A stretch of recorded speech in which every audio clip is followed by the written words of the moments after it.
recording. Crack that open. Boom! What is up, guys? This is Alex from Versa Figures. Hey there, everyone. This is Chocks. Welcome to Friday Q&A with Chocks, today number 98. Reservation stream for Mimic starts tonight in exactly 1 hour, 57 minutes and 58 minutes, no, 57 and 46 seconds. Good morning, America. Good afternoon, Europe. Good evening, Asia. It is, of course, Friday, the 14th of December, 2018. Chocks, we're coming up to Christmas time. That's right. Oh, I can see stuff on your window still. Should they be there or not? I can see stuff. Drop that down there. Ah, look at good. that. Now you can see Red Bull. How you guys doing? How have you been? Let us know in the comments. What have you been up to for the last week or so? Did you miss us the way that we missed you guys? Yes. We missed about, I don't know, maybe a good 125 people. Where are you guys? What's going on? Hey Melissa, you're a Dark Souls fan, are you? Hey Daniel, I cancelled my Bowser order and I was gonna, if I can go back on it. I used one of the Gamescom codes someone got for me. So what do you say? You used the Gamescom code and then you cancelled it. Is that right? You're gonna have to hit up CS and see what you can do with that. Chris Hildebrand Jr., it is not a new Friday Q&A room. It's just that this time we're in preparation for the big boy Mimic, and we're gonna need this space. So I've actually got another table. We felt a bit overwhelmed with the massive crowds that's been joining the stream the last couple of weeks. We thought, hey, let's push this a little bit further back. So the further the camera is, hopefully there'll be more. Absolutely. Nice one, Melissa. How did you find out about us? Have you bought any of our previous Dark Souls stuff? Hey, Johannes Norbeck, how you doing? Wow. Rizwan. He is here when it matters. Yes. He's waiting for the Mimic for a whole year.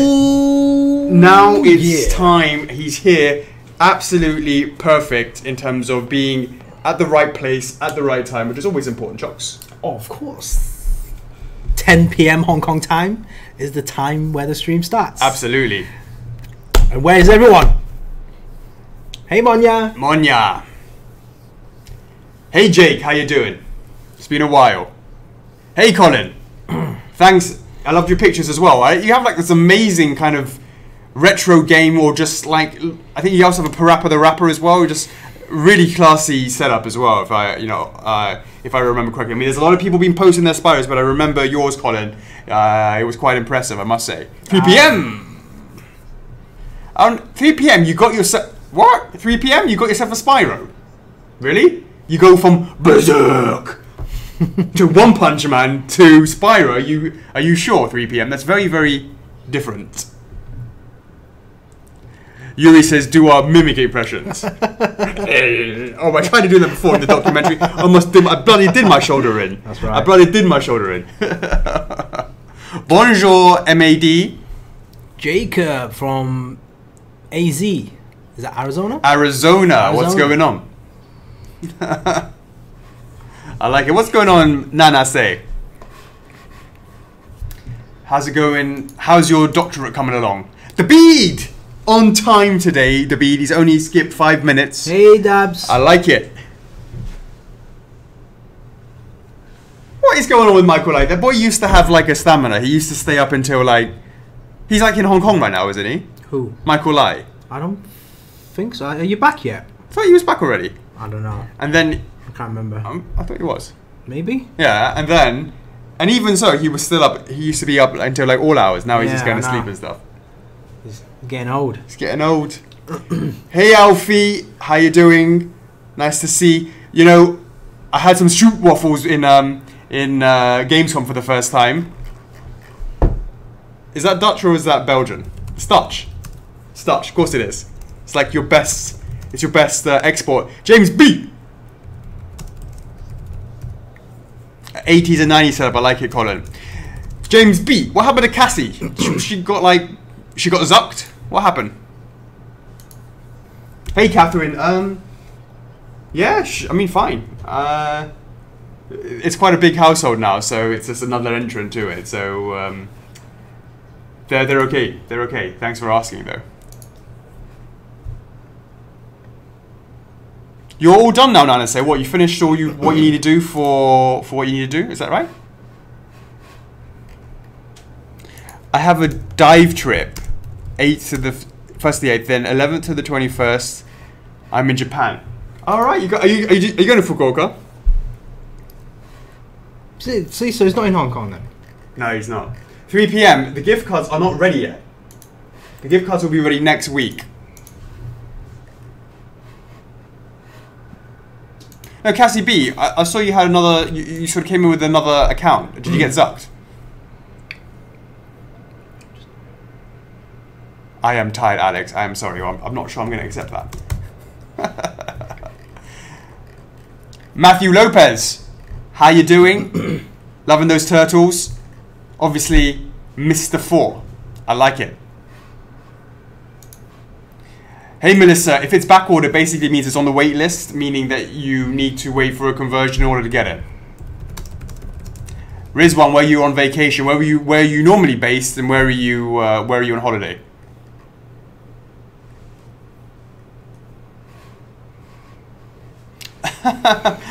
Monya, I thought you only played Zelda. I'm glad to see that you also play some other stuff as well. Wait, Nana, are you telling me in a couple of months' time we might have to be calling you Dr. Nana? Oh, please, Lord, no. Please, no.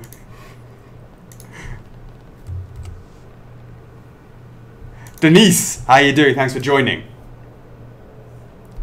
Hey, Chelsea.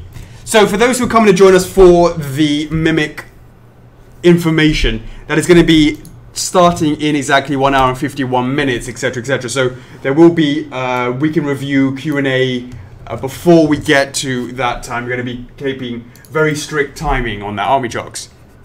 Yeah. Hold on, I gotta post this stuff. You're doing the giveaway stuff, right? Yeah, because Peggy can't tag herself. Nice one, Rizwan. Was ist los? Are you going to come see us at Gamescom next year? How cold is it in Hong Kong right now? It's about 12, 13 at night, maybe about 18 during the day. So, it's, I definitely need to wear like a hoodie or something. Everyone's like, what's going on? The office looks different. No, all it is just that we pushed the test back because we need a space here to show the big boy Mimic. That's the only reason why.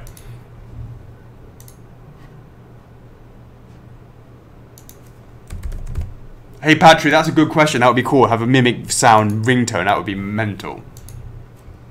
Nice one, Evelyn. I know you're a massive Spyro fan. I appreciate you hanging out on the Q&A. Okay, John Durrani. The reservation starts actually in about 4 hours, I would say. 3 hours plus. Something like in about 3.5 hours is actually when it starts. But you don't need to worry.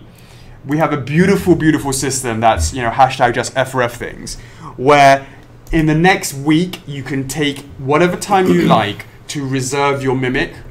It doesn't matter if you reserve it the very first moment it goes up or at the very, very end of the reservation period. Everybody goes in the same boat until we get to the validation stream, and that's in exactly 1 week's time. So we pull all the orders that we get during this reservation period, and then when we go to validation, what happens is everybody must be there at the exact moment, which is going to be 11 p.m. Hong Kong time. We'll have a countdown to it.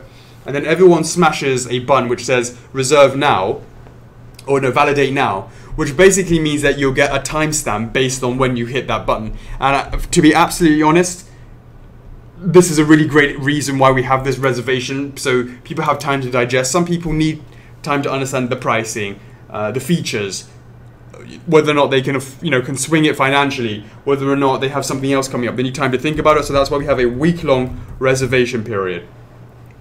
We have had quite an evolution of the way that we do these sales, and it's you're seeing the best iteration so far until we evolve it again, right, Chocks? That's right. Is Mimic as big as Alphonse? Well, he's certainly not as heavy as Alphonse. He's certainly a lot skinnier than Alphonse, so you've got to consider that as well. Thanks, John. It really is a genius system. We really... Oh, nice one, Tim. Nice one, Tim. Tim's first statue, right? Tim's first statue. How can you look out at Hong Kong? Just over there, mate. Just over there. It's looking good. It's looking good. Now, honestly, you're gonna come and see us. Although you couldn't be asked to come and see us in London. When are you gonna get your ass over to Hong Kong? God. Oh, I'm so busy. I'll see you in the virtual Hong Kong. Doesn't count, mate. Nice one, Mona Lisa. Yeah, you know, it's called spending a lot of money on advertising. Get the numbers up to nearly 100. What is up, Brennan? Yeah, I mean, and this is 11. It's sort of 10 past 10 over here, and there's still a lot of cars going on. There's a flyway over there. Medirios.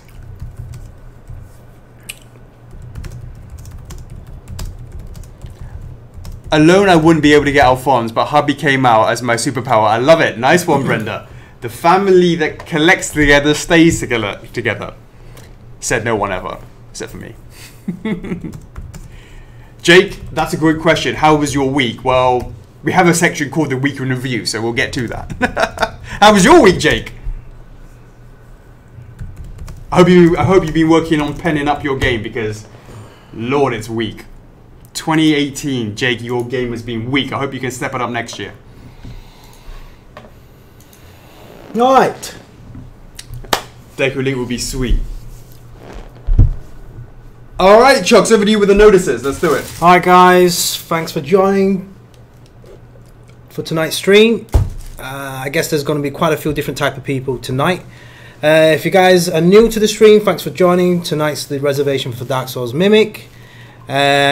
So you guys are here for Mimic, that's fine. We will show Mimic in a couple of hours. In exactly 1 hour and 46 minutes. Alright, so 1 hour and 46 minutes, we will start talking about Mimic. For those guys that have been following us for the past week, there's been a Shovel Knight game giveaway that's been going on every day for a chance to win a game from Yacht Club Games. Big shout out to those guys over there. Congrats on their Shovel Knight in the Super Smash Bros. Ultimate game.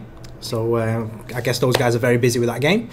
Yes, so yesterday we made a post on Facebook saying that yesterday's task is to make sure you come on the stream tonight to follow the instructions. And the instructions for tonight will be a hashtag. So I'm going to give you guys a hashtag now. That is hashtag F4F Shovel Knight Treasure Trove. Make sure you punch that in the comments for a chance to win the Shovel Knight game. Right, Marcus, I'm gonna do that right now. What? You told me to tweet it on Twitter. Tweet what? The fact that we're doing a Q&A now with a link to it. I thought it does it itself. That's your point. Let's see. Are we on Twitter, guys? I don't see it. Normally you should. No, it says that we're live. On Twitter? I think so. Normally, I know when you post something, it sort of posts there as well, but it doesn't seem to. What? Did you do it? I just did that. Yeah, and it appeared here. Yeah. Right? So why don't? Oh, okay. No. No, it's not. No, it's not that. It's not that. Maybe when you're doing a video, it won't do it. So I'll just give the link to it. Well, anyways, guys, back to some serious stuff. All right, the game giveaways. So make sure you're pushing that hashtag F4F Shovel Knight Treasure Trove. All right. So after the stream, we will choose one winner, and the first winner will win the game. All right, and then how many streamers we have, how many viewers we have on the stream, we will choose. Most likely 3 right now for a chance. Well, not for a chance, to actually win 500 reward points. So the first winner we'll choose tonight will win the game, and then any winners that we choose afterwards will win 500 reward points. And guys, if you want another chance to win the game, we've just started the game giveaway number 5. Oh, Jesus, that's posted on the main page, and basically it's very simple. You just have to add Peggy as a friend and leave a hashtag in that thread. So 2 chances to win the game. I messed it up. What? Just messed shit up. I did it from the group, rather than the thingy one. Wait, Marcus, 1 second, I've got to redo it. I'm going to join the group. Yeah. All right. So that's right, guys. So throughout the night, the only hashtag that we have is hashtag F4F Shovel Knight Treasure Trove. So there'll be 2 chances to win the Shovel Knight game. So keep on hashtagging. All right. Good luck, guys. Right. On to other things. Hornet Ring from the Dark Souls Torch line. Do it, Marcus. Do it. The pre-orders have closed for that one, so thanks for the support. We will get back in touch with Torch to see what will be coming up next in that line. Shovel Knight Player 2 pre-orders are still open until the 4th of January 2019. Phoenix Wright statue, that is open until the 28th of December. And if you guys have been following us today, Spike Spiegel from Cowboy Bebop, Last Chance Week has started. So the Last Chance Week is the first today, of these, yeah. Today, Friday until next Friday. So check out the website, check out the main blog on the main page. The dates will be highlighted there. It's until 21st of December. So that is it, guys. That is the last warning, last chance to get your pre-orders in, and then after that, everything else will be on waitlist. So if you haven't pre-ordered or you still haven't decided, make sure you look into that this week. Next week we will close the pre-orders for that one. All right. Absolutely. Shout out to Sav. Thanks, Alfie, for joining. We'll see you in a bit. There's Michael Lee, the guy who's not sleepy. Hey, Michael Lee. I like it. Right. Extended pre-orders that are still open. It seems like a lot of people haven't realized that we have reopened Tekken Law. So Tekken Law is still open. Alphonse is open. Spiral PVC is open. Psycho Mantis is open. Warp Star Kirby is open. And Guts is open. You know, so there's no reason not to jump on the pre-order, guys. If you walk around China, you don't really, but maybe other places as well. But you normally when you walk around China, there's a lot of if you're in a city, there's a lot of open doors. Yeah. And people sort of like, change in, my own, sort of like buy our stuff or whatever it is, yeah. But then the clever ones have like a dictaphone, just with a microphone, yeah, and they just play that, and they're like, it sucks to be the numbnuts who aren't doing that, right? You should probably record yourself. One of these announcements when you go through just play that every week, and then when you have to do another one, just add an extra edit a little bit, then replay it. He's going to be saying the same thing week in, week out. I could just do that, yeah. You just go, right, everything's up for pre-order. We just pre-record the whole thing. Alright, guys, so that's all the pre-orders right now.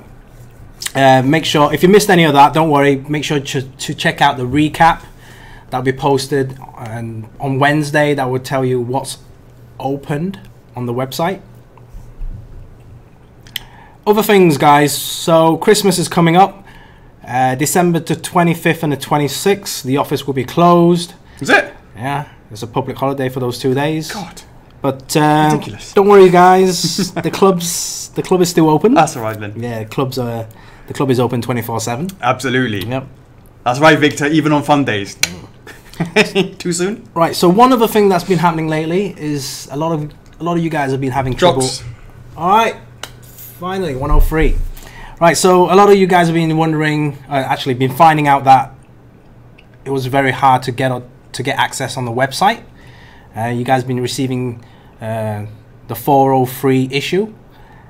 Basically, I've been noticing that quite a lot lately, so I passed the message on to IT. IT have been looking into that, and they believe they fixed the issue. So that issue should not happen. If it does, it's most likely that it is genuine and you have been blocked, but we will keep an eye on that for the next couple of weeks. If that picks up again, we will look into that issue again. So if you see any issues on the website, accessing any certain pages, do let us know if you find any issues, and we'll get IT to look into that.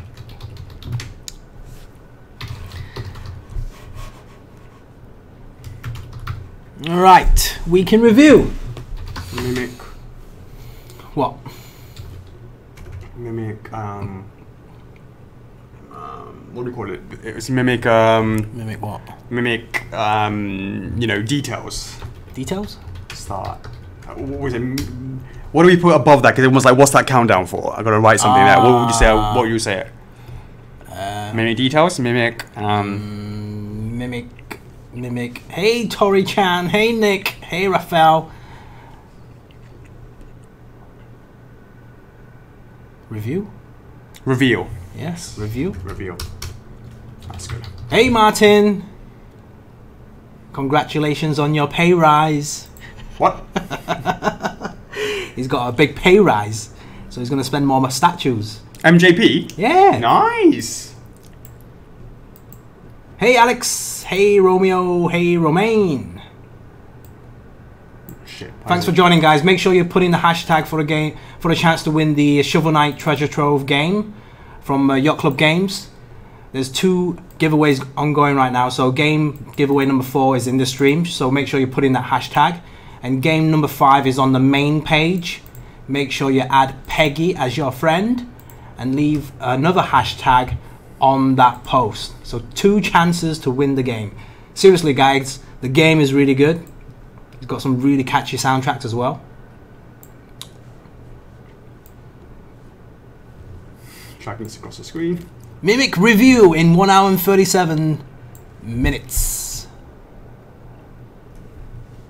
God, I'm not trying to do Hey, this Taiman Chan. Hey, Andy. Floating text everywhere. Marissa. Didn't we say we were going to hire someone for this shit? Hey, Lauren. Thanks for checking us out at Comic Con MCM. Oh yeah? Nice. So that's someone from come over from that. She bought our Breath of the Wild link. Nice. Nice. So did you know about us, Lauren, before you saw Chocks at MCM or saw our booth at MCM? Let us know in the comments. I'd be interested to know about that.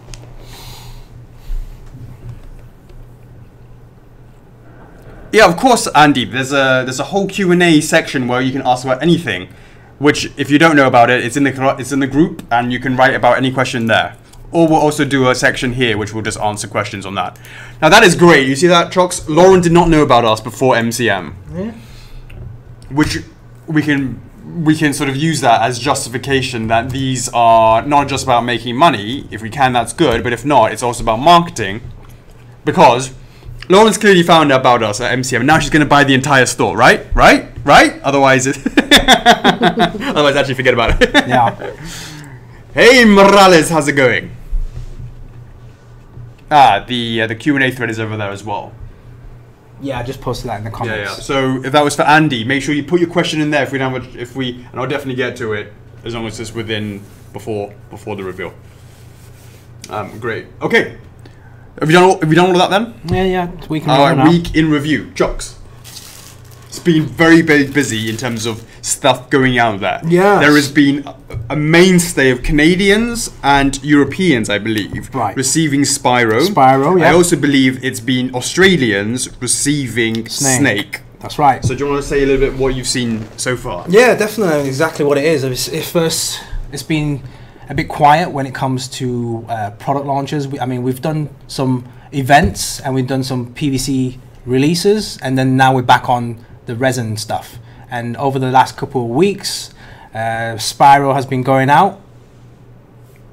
Yeah. To Australasia first. Oh, they already received it. They received it, and now the entire week is pretty much EU guys receiving their Spyro exclusive and regulars, and then now it's going into the US. I can remember people actually receiving it on the Saturday and on the Sundays as well. Definitely. Yeah, it's pretty much every single day. There's quite a lot. Right.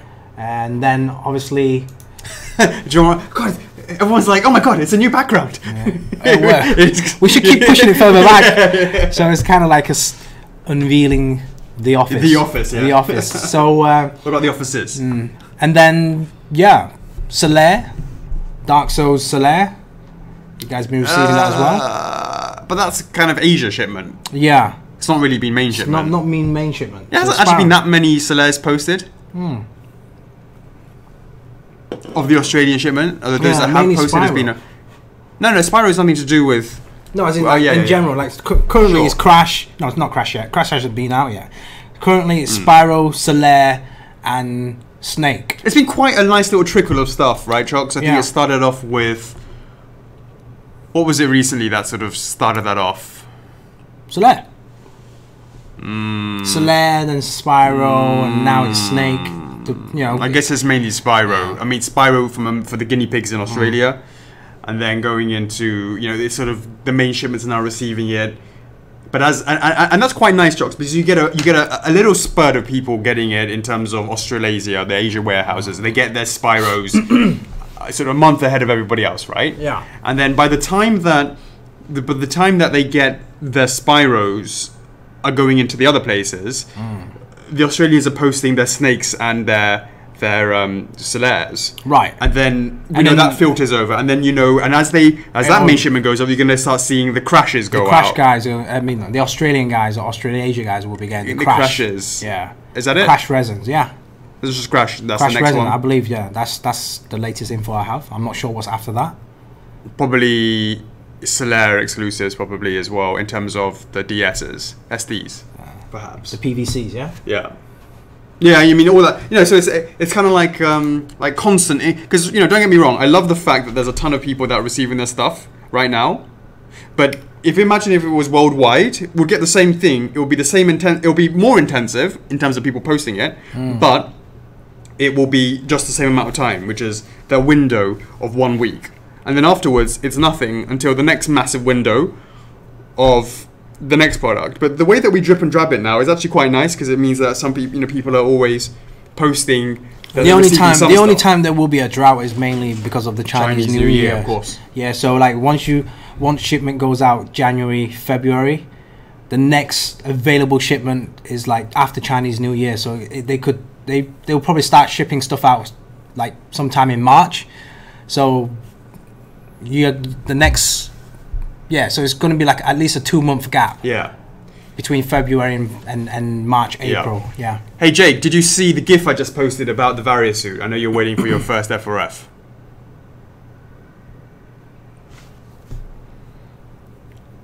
Which one? What are you talking about, Nancy? Thanks, Colin. Yeah, nice one, Colin. Yeah, I mean, it's great to see folks starting to get their first statue as well. Yeah, a lot of people are saying, and a lot of them say that they never received one before and they didn't know how big it was going to be, and photos don't do it justice, so they don't know what to expect. That's always great things to hear. Do you want to ask on Jacob's? Jacob Long. So the validate now process that starts next week is how you get the loan numbers, right? I've never pre-ordered. That's correct. There's a couple of things, right? So validating will get you, if you validate on day one, next Friday, for example, you will get extra goodies, a holographic sticker, extra reward points, and an additional signature card. All that information will be highlighted after the stream. We will post an FAQ. It explains what's a validation, how to validate, and why would you want to validate. So all that, the question you just asked now, make sure you check out the FAQ. Absolutely. Hey, Lucia from Spain. Nice, I like it. Okay, so moving on, let's keep it with. So we've seen Snake out in the wild. Yeah, but we've only seen exclusive Snakes. We haven't seen any combos or essentials. I'm really looking forward to seeing who has an essential edition. Wait a sec, can I just ask something?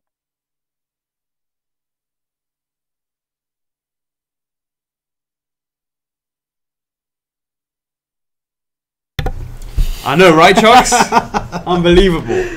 So then that led into a Solid Snake, just a general poll, which was, who do you want to see that outside of the Solid series? And it looked like Big Boss was top with Raiden and I think it was a Rex as the second and third, which was really quite interesting.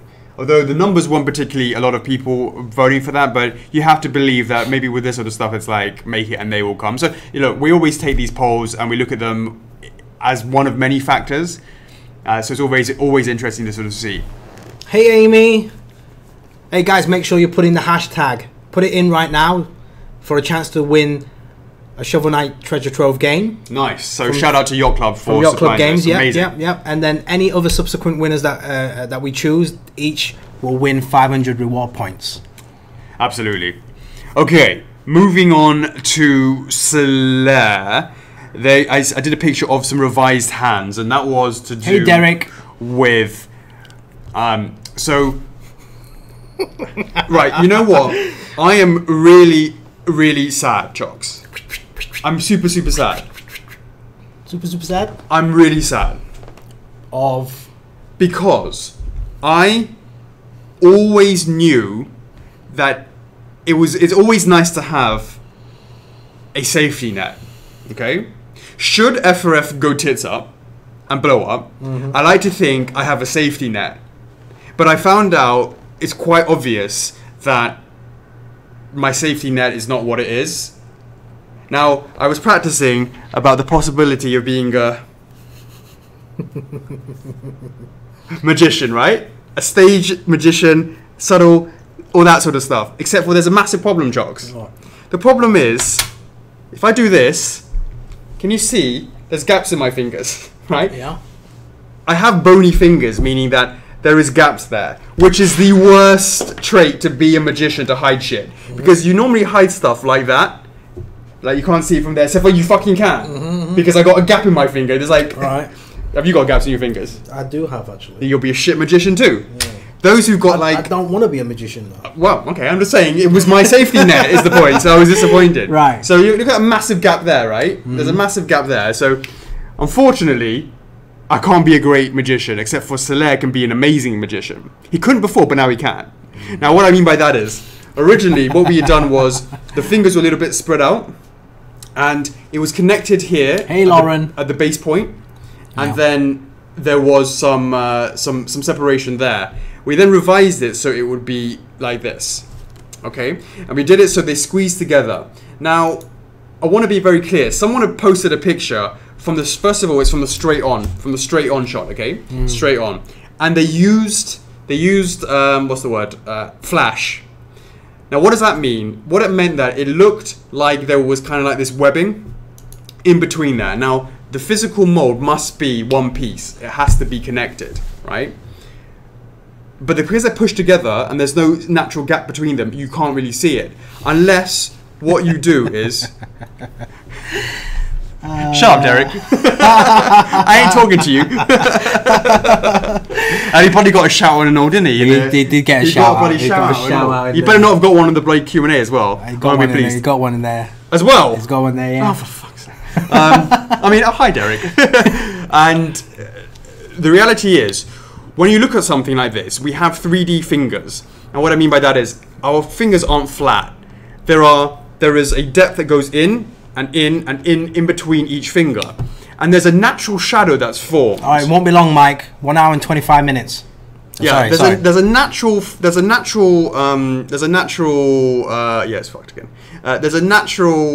shadow that happens in between your fingers because it's raised and then in, and raised and then in, raised and then in.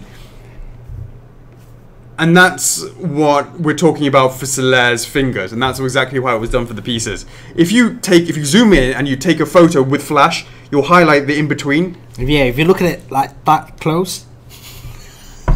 Sometimes there's no pleasing anybody. So anyways, that was the reason why I just wanted to bring attention to that. Anyways. Alright, moving on to Orny. I did a picture of 3 different colours of the arms, and it was definitely, it was yellow, and then it was too light, and then it was just right. Just like Goldilocks and the 3 fucking bears. And, alright, so Spyro working on the reignited resin. Have you told that story to the kids? Yes, Goldilocks and 3 bears. Yeah. I actually had it. I actually did it with Harvey the other day. So he has to read it, and then after he reads it, there's like this comprehension thing. He has to sort of answer like questions based on it. What about the 3 little pigs? Yeah. The Huff and the Puff. Yeah, sure. Yeah, that's like baby stuff. Yeah. Yeah, Chan knows all of that stuff as well. Yeah. All right. Yep. So that was Orny with the color changes. Orny with the color changes. Spyro Reignited just showed you just working on. Originally, unfortunately, the claws were over the skin, which doesn't make sense. So it had to be like the skin had to come on top of the claws. What were we talking about? So for the reignited resin version of Spyro, right, okay, right? Yeah. The claw was like this. It was like on top of the finger. Yeah. Whereas what we had to do is then create a bit of skin on top of the claw to make it more natural, and that's why you see some areas has clay and the others don't. So that's what that was all about. Hey guys, I just posted the Q&A thread. Look, it's really easy to find. All you have to do is just go into the club, use that search filter bar, and just type in Q&A, and then you get a whole list of Q&As. Absolutely. So moving on to the Spyro PVC, I did a choo-choo train of all those different color variants. Now we talked about That was them, fun, right? and then actually seeing them all together, it actually looks sweet. I actually saw it today as well. I look forward to the factory actually then doing it, because that was just our own samples, and the factory now has to replicate that, and then add the spots on it in the right colors, and then we can submit it. But even if they all get vaulted, it's going to make for a nice vault for us to, you know, open up that vault. Oh, look at that snake that we made before. Oh, look at that Metroid Prime Gunship 3 in there. Oh, look at all that, you know, Link stuff and the Zelda stuff in the vault. Oh, look at all these lovely, look at that blue Kirby. That's really nice. Yeah. Oh, and look at all these. Look at that blue Yoshi, yeah? Yeah. Let's look at all of those Spyros in there. At least it'll make our vault look even more pretty, right? All the rainbows of the color, all the colors of the rainbow, I should say. But fingers crossed we can get it done. All subject to license approval. But Yeah. I think a lot of people were also like, oh, what a shit idea. And then as we started doing it, they were like, oh. Yeah, I think it's once they've seen it, it's kind of like you got to see him in physical form to appreciate. Oh wow! Right. Yeah. Right. Yeah, so Catherine saw them with the gems as well, absolutely. So Sonic TF, I saw it today. Looks amazing. It looks really, really good. It looks like a fantastic. Look forward to that. It looks fantastic as part of the lineup of TFs. It just looks really good. Really good. It's got a nice we size. look forward to at least one TF for every fandom. Every fandom, yeah.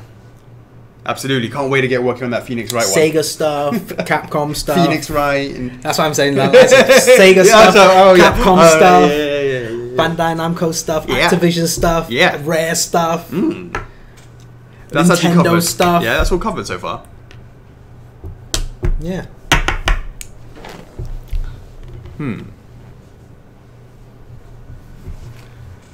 I'm at work for another 2 hours. Please delay the Mimic reveal until then. Thank you. Hold on, let me go and change the timer. Yeah, I know. James B is a massive Sonic fan. Are you also a fan, Cassie? Konyali. Yeah, James B is like already asking for the next TF Sonic. Jeez. Give us a break. Lana say never change, mate. There's a Phoenix TF, mate, in your virtual world. We'll make a proper Phoenix if we had like Final Fantasy. Or Marvel. yeah, that's true. Hey, Sarah. Is Sonic doing the finger wag pose? Ooh. Good try, Colin. Good try. Colin's always the one who's also asking for Streets of Rage. I know. What happened to the Fun Day Streets of Rage? Victor's like, oh, Fun Day. Not Happy Day. Why is everyone not taking it serious? Angry Day. Jake is always waiting for that special All Might from what? Like Mental Health. Mental Health Association. America, yeah. America, right? Hey, I gotta admit, Jake is so optimistic. He's so what's the word? He has a lot of enthusiasm, despite having the shittest rap game ever. He's not embarrassed to wake up and just like walk around. And everything he does is like with a plus, like plus positive. Yeah, plus positive. Except for what, you can't translate that into rapping. Maybe he can't throw sick bars because he's too positive, right? You can't get down and throw it nasty. You got to have a bit of a nasty streak there, Jake. You just don't have it. You're 2+. You're just 2+, mate. Plus. Hey, bud. How's it going? Oh, nice one. You're a Sonic family. I like it, Cassie. We're Sonic family, of course. Hey, we got JB. Welcome. Hey, JB, were you in Australia for a bit? Am I misunderstanding this? He was away from somewhere. Yeah, that's right, Dean. He's going beyond. Thanks, Kelly. Absolutely. So, going on for the Okay, so I was looking. So that picture with me with hair wasn't the most flattering. I could have probably put off a little bit better. All right, Colin, I'll let you off because of work. Work comes first. Work comes first. Yeah, Streets of Rage later comes 10 years later, all right? Now that was actual horsehair. Yeah? Yeah, it was horsehair. And one ponytail was black and one ponytail was brown. They use that for like health beauty stuff. Is it? Yeah. What, horses themselves or horsehair?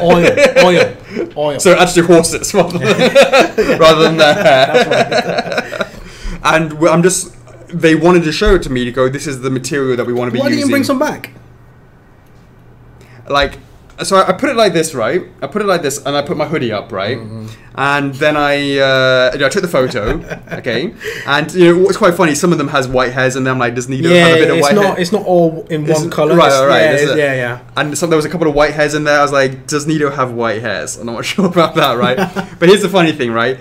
As I'm leaving, or it's like 2 hours afterwards, right? I'm just sort of like putting my hoodie on or something like that, and I like pull out this really long hair. I'm like, thank fuck I didn't have this when I got home. And Kanak was like, what the fuck is this hair? I'm like, no, it's some horse hair. Like, who have you been seeing each other? No, it's honestly. She's like, I don't believe you. White hair? How could you? Oh god, if you're gonna do it with someone, at least don't let her be your grandma. How do we even get onto this sort of stuff at Q&A? So basically I was told the team, look, come on, show me what it's going to look like, get a little section, do it on there, don't wait until we're painting it, just do it now. So they wanted to show me the material first and it looked good. Yeah, it's nice to get the feel of it, the texture, how it works right. on the actual subject. Right. So... Alright, see you in a bit, Justina. Nice one, take it easy. No worries, bud. No appreciate worries, bud. That. Thank you. I appreciate that. He pick a ribcage, Skull Knight. He's deep in the painting stage, so that's all cool. It's looking really good, really good. I'm looking forward to seeing how that goes down. Mimic Facebook ad. It was a video that was accompanied with the events section, and they basically said there was too much excessive skin going on. So I got zucked. So unfortunately that one didn't work out. Let's talk about the F4F website. So F4F 2.0, 3.0, 4.0, whatever it is, the redesign of the website has been going on really smoothly. I've been working on it for the last 2 weeks, and I was like, yeah. And then I was like, hey, Chocks, come check it. He was like, yeah. And you're like, yeah. And I was like, oh yeah. And then I'm gonna give it to Man, who's then gonna like start updating the main page. And we're gonna be like, yeah, check it out, guys. Dark color scheme. We're back at that after all these years of the white color scheme. Back to the old school OG. And then I looked at it and went, nah, shit. Start all over again. It's like, oh. I looked at it and I was concentrating so much on desktop mode as soon as I looked at mobile mode. And I did a poll in the club, which was like, how many of you guys, how do you view this stuff? And you're like, most of the time we're just on our mobiles. It looks so crap in mobile. Holy shit, it looks terrible. So I had to go right back to the drawing board. So that was a bit depressing. Not gonna lie. Well, it's best to find out now. Sure. Than later. But finally, I'm kind of like, okay, we're moving into a design that I'm pretty sure I'm gonna really like. Pretty sure. Maybe. What the hell's wrong with Facebook? It's working for me. It keeps pausing. Nande. Nice one, Cameron. You can now... Hey, bong. Bong bang. Bong. Bong le. How are you? You can now postpone payments up to 3 months. Jeez. It's just our way of listening and doing what we can. Wanted to make sure that we can do what we can when we can to make things easier for you guys. A lot of times you'll find, Chocks, that people put their trust in us to be their first high-end figure. And sometimes they've never had something like payment plans or this sort of stuff, and they don't know what's going to happen down the line because we go for even a year flexi pay plans. So if life throws you a curveball, you just need a little bit of a respite. Up to 3 months, just keep postponing it. And hopefully you guys will find that useful. I think that a lot of people were very happy about having that. I mean, it's an extra option. You don't have to do it, of course. It's there when you need it. It's kind of like insurance, right? Right. It's you have it. You don't want to use it, but it's there in case. Right. Very much. You know, absolutely right. And it's it's a nice little sort of safety net, just like my magician skills. Then you have the gift cards. We're working on that right now. Next week it should be ready. You'll be able to purchase gift cards, give them to other people, use them for yourself, and then we'll be even doing things where at cons, Chocks, we're going to do things where you have like big, maybe sort of like big discounts. Mm-hmm. Maybe we'll do that. What? Gift cards? Like $100 gift cards for like $60. Only, like, I'm talking about what we could do with like these shows. Special design gift cards? Haven't we learned our lesson yet from Gamescom? Or maybe we can do it 2018s, or the cons in 2018s, or the cons in 2019s, whatever it may be. Yeah, we'll figure it out somehow. We'll figure it out. Yeah, figure it out somehow. We'll figure it out. Hey, Chris Hart. Do you keep your number if you postpone? Yes, Randy, you do. That has no effect on your numbering system. Bowser LEDs, that of course was just showing you the internals of that. I got some production videos to show of, because today I was in China, of course, if in case you didn't realize, and I went and I saw a bunch of honestly, Chocks, there was the PVC factory showing me the update of Snake SD, because we saw the T1 before and the T2 looks much better. There's still some tweaks to be made, but it's a good movement. So that was done. Obviously you saw I was looking at the Sonic TF. Yeah. And those are the main two. Next week we'll have the update of the one that's sitting outside. Yeah, that one. Yeah. There's also another one outside. Yeah. That will be next Friday. So All we can see what's happening with that. That's good. It's looking good as it is now. Yeah. And then, so that was them. Then I had another factory. So we looked at Nito. Looked at that. Yeah, but that's production. So I looked at Nito. I'm just talking about, like, as I said, when I go to any factory now, lots of other factory guys just come to me instead of me going to one place. Yeah. So I signed off with the golden Aku masks. I signed off of, I think that was what I signed off of. And then, was there anything else? In any case, then the actual production, the main reason I went to China was to look at the Bowser pre-production samples. So I saw 10 Bowsers to see what problems there was going to be, and there were some problems, which is why we do it beforehand. And we're going to get those sorted out. But overall, it looks really, really good, guys. One of my main concerns was, back in the day, Chocks, do you remember all the gaps that was in the prototype? Yeah. Really massively improved on that. So that's really good. These kind of areas. Yeah, absolutely. It looks great. So then moving on to Jeff. Jeff, how's it going, mate? Then going on to the various suit production itself. What can I say? I'll do a video. I did the drop test. Yeah? A video on drop tests. When can the guys see that? I think in a few, maybe over the weekend or whatever it may be, because I know I've got to do more work on that. I've got to like post this because I got to like put it on my computer, then I got to post it. Okay. But I did a little gift so you guys could see what. I mean, I was really, really proud to see them all lit up like that. Ting told me. What did Ting tell you? We bought a little. Yeah, we did. Handheld device. Yeah. So now you can take that. Yeah, because I kept on. I did a video with it, right? And it literally, it was embarrassing because we'd like taken it, closed off all the lights, right? It's all in pitch black. All the workers are like, ooh, what the fuck? And it's like, oh yeah, because this fucking guy, this bloody customers come over and he wants to do a stupid video of the various suits, and it's like all the workers are like, ooh, can't do shit because there's no lights on, right? Yeah. I was like, all right, video, like, yeah, check it out, guys. And then I was like halfway through it, then fucking, your storage is full. I'm Really? like, oh shit, yeah. Did you go all the way and do it again? So I had to do it, turn on the lights again, and I'm sitting there for like 5 minutes trying to like delete bullshit, as you know what it's like back on your old iPhone 6 or whatever it was. Just forget it. Just don't use your phone anymore. Use that. Well, I will do when I get in. But then it's got steady. So then when I now working again, and then I'm like, oh, sorry guys, turn off the lights again and do it all over again. How embarrassing. I know. Yeah, definitely. Pretty much sounds about our company. I mean, how like, embarrassing. No, I won't go that far. Not yet. Not yet. But yeah, guys, I mean, you guys been checking out the newsletters. You've seen, now we started adding the production videos in there. And, you know, we do a lot of videos in 4K and all that stuff. The documentary and all the hype video, they look really lovely. But production videos, we want to, let's take that up to another level. And Because that's why they're quite low resolution, aren't they? They're very low resolution, yeah. Yeah.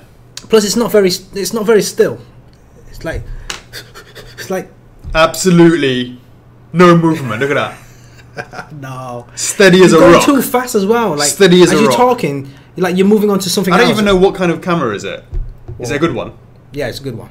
I thought it's just a gimbal. Is it an actual camera as well? It's camera as well, yeah. It's built-in camera as well. Is it like a above one or is it a good one? It's a good one. Okay. Yeah, it's a very, very good brand. Is it? It's a new thing as well. I didn't know they'd release a small one, but I know the proper full-on ones. Right. Yeah. I thought they're normally just like like it's just a handle. You stick your phone in it. Right. You can get those. Those are actual just like kind of gimbal, but this one's like built-in. Built-in. Does it fit in my bag? Otherwise, it's not coming. You can plug your. It's not coming unless it fits in my bag. Yeah, it fits. It's tiny as hell. You can actually make it. You can actually extend it, or you can use that to film it, or you can connect your mobile phone to it and then use that as a screen. Use mobile Anyway, it's phones. going to be way better than what you're doing now. How very dare you? My V20's been very nice to me. There you go, Michael Bay shaky cam. I do not have shaky cam. Hey Andrew, hey Jesse, hey Brian, hey Tobias. Thanks for joining. Thanks for joining. Make sure you put in that hashtag for a chance to win the game. Nice. And check out the main post, giveaway number 5. So 2 chances to win Shovel Knight from our friends at Yacht Club Games. Boom.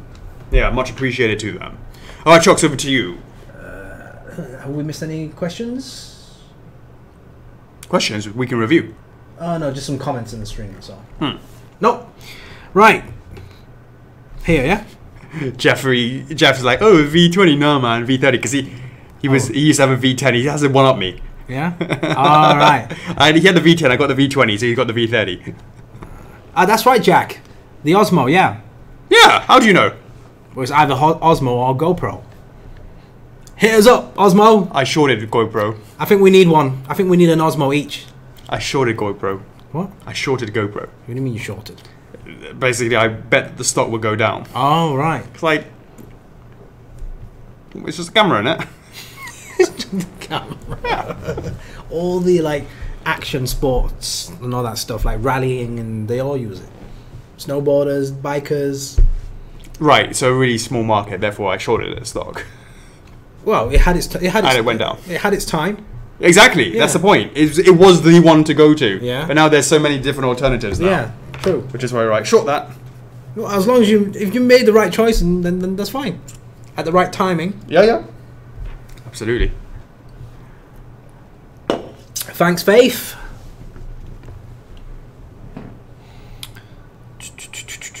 Right, where am I? Right, 1 hour and 5 minutes until the Mimic review. Jack is saying that you should go for the GoPro 7. Why not go for both? Does the GoPro also have a gimbal on it? No, you add. You have to add like attachments. Yeah. Well, it depends on what usage we're using. We're not going to do a lot of active movements. Mate, if you're telling me it's that Kelly say I'm going to fucking peg it down and back. Try it out. Because the camera that Ting is requesting is mainly for the studio for his usage. For his usage, yeah. And then like if it's not in use, you can try and take that out. Yeah. To the factories. Right. Or if either of us are going to the event, we could take that out and check So it you out. can do some sort of handheld, sort of Steadicam movement stuff with it as well. Yeah. Hey, Nanase, ITV. That's some stories that you don't know about, mate. Some stories you don't know about. Oh, look at this. Everyone's like... To be fair, there is cameras. Yeah, exactly. So that's the point. That's why I shorted that stuff. Thanks, Cameron. You are more and more convinced. Nice one. How? What are you looking at? Are you looking at the teaser video? Nice. You wait until you see the hype video. Team did again a fantastic job on that. In exactly 1 hour and 3 minutes, you're gonna see everything there is to know about the Mimic. Hey Randy, just got the Aniplex FMA sets. Those coins are awesome. Now I own Funimation and Aniplex. Wow. Awesome. Awesome. I'm glad you like them. Did you get box set 1 and box set 2? There's 2 coins to collect.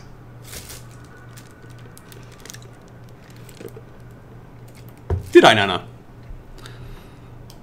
It's next to Blue Yoshi. Over to you, Chocks. Yes. Right. Guys, wow, been working on this for a while. Yeah, been working on this for a while, guys. Basically, about a month ago. Well, it started when you actually started with Spyro. To be honest with you, it started with Spyro launch. So when you go from Spyro launch, you managed to make it for the stream, Chocks. And I was thinking I was not going to make it. You weren't going to be here for the stream. Why? Because you were going to be too busy getting to the final round. You didn't make it for the stream. I forfeited the game, so I can make it back for the stream. I appreciate that. Yeah, you know, don't leave me on my own, mate. Was that the? That's when you met him. Was that the night? That's when you met. Of course it was. Was that the night for Spyro? Yes, it was. Oh wow. Yeah. So, guys, yes, I found a new friend on Spyro launch day. Basically, there was a competition going on in Hong Kong. Street Fighter Kumite. Sponsored by Red Bull. Hit me up, Red Bull. And met a guy there, the organizer, retro.hk. He organized that event. His name is Dixon Wu. And basically, we started talking. He said he's been a big fan of ours for many years. He's a big, massive Shenmue fan. We started talking everything, like retro gaming, games, statues, collecting, all that stuff. And then over the course of a couple of months, we started talking, saying, hey, can we do some stuff? And here we are today. We started talking about Retro Macau, which is also near Hong Kong. And yeah, so tomorrow is the day 1 of Retro Macau in Broadway Casino. It's basically Macau's first retro gaming event. Ever, yeah. Macau wants to get into esports. So in that event, there are esports, gaming competitions like Tetris tournaments and all that stuff. And there will be a section about retro gaming. There's like over 100 old classic consoles for anyone to play. And that whole kind of event or exhibition opens for 3 weeks from tomorrow up until January. You're going, aren't you? I'm going tomorrow because we have a booth there. We managed to work out with the organizers to have a booth there. We're going to do a giveaway. When you say a booth, it's not a man booth though. It's just I'm not sure yet. I don't think it will need someone to man it because right. we got the items behind glass cabinets. Exactly. Yeah, so either way, there's going to be a booth there. It's probably near the merchandise section. So right. there might be one person at the merchandising area right. just checking out, just manning all the right. areas. So either way, we got kind of like 2 booths because we have a main one in the hall, which have Artorias, Link, and Crash on display. Right. And then we have another mini booth by the ticketing office. All right. So as people come in and buy a ticket, that ticket is their entry to win one of those PVCs. Nice. And because the event lasts for 3 weeks, we're giving away 1 PVC per day for 3 weeks. That's I know. Very comprehensive situation. Yes, and all those PVCs, hopefully they'll be out on display, and then every day one by one. This world is so huge. It's nice to sort of find the Lawrence of this world, that see it at MCM London and here on a stream a month later. Who knows what's going to happen, because it's new. It's the first time for everyone. So a lot of people have like. There's a ton of foot traffic. Yeah, definitely. There's a lot of foot traffic. Especially over 2 weeks over Christmas. Yeah, 3 weeks, yeah. I mean, sorry, 3 weeks over Christmas. Over Christmas as well, New Year. So there's going to be a lot of events. Right. Usually in casinos. And so whilst Dixon, Retro HK were working on setting all that stuff, we made sure that the items were delivered. They set up the booth, and on our side we started doing a banner, which we've posted images in the club today, and we did some little kind of like free promotional cards, just kind of like advertising cards, because a lot of these guys that come to these events, they might not want to carry big massive bags or posters and stuff like that, but picking out one of these cards. So this is the RT one, and then just the info behind. Yeah. Okay, and then we have the other two over here. Just something nice to, it's obviously our promotional pictures. Yeah, it'd be great for future events. Definitely. Yeah, so like if we decide to take a Spyro, we'll make a Spyro one, and then guys that come onto the booth, they can take whatever they want. Yeah. No, definitely, I like it. I know. I mean, for I know Victoria was talking about just having our company name, but it's like having each one per product. It's actually quite cool as well. Yeah, maybe like rather than having all this here, maybe we can just add some of the description of the actual product or something. Sure. Yeah. That looks good. Easy. And it was done quickly as well, wasn't it? Very quickly, yeah. Easy to carry. Very cool. So for future cons, we should do that. Yeah. Especially because we're going to be doing quite a few of them, I think. All right, over to you, Chocks. Right. Well, I've just mentioned that, guys. Shovel Knight giveaway. Make sure you put in the hashtag in this stream. And yeah, giveaways. I mean, you guys we've done what? We've done Artorias Dark Souls Remastered. That was the first game giveaway. Yep. And then we've done the Spyro Reignited from Activision. Didn't we once give away some? We didn't quite do it as well as this, but didn't we do something for Sea of Thieves? Sea of Thieves was... How was it? Yeah, we did. But that was at the same time as the launch. Right. I can't remember how it went down. No? Yeah, I think we did do good. There was a... but it wasn't as comprehensive as we did it. It wasn't. This was different. It was sort of like the template kind of started with the remastered. The template started with that one. So yeah, we did the Dark Souls Remastered one, the 10 daily tasks. Then we moved on to Spyro Reignited, 10 daily tasks, and now we're doing the Shovel Knight one, 10 daily tasks. So we're starting to get some momentum. There's going to be more and more giveaways. I think based on a 1.5 week period per month. Per giveaway, like spread over. Let's say like for every month is like a 1.5. Yeah. And based on what we have now, we should have giveaways up until March. Agreed. Yeah. So guys, there's tons and tons of giveaways coming up, and yeah. Shout out to Jessica. She's just joined this week in her week in review. She got 279. Are you serious right now? In bowling, in case you don't know, the top score of bowling is if you hit a strike throughout the entire game, you get 300 points. That's the max you can get, and she got 279. That's like strike, 9.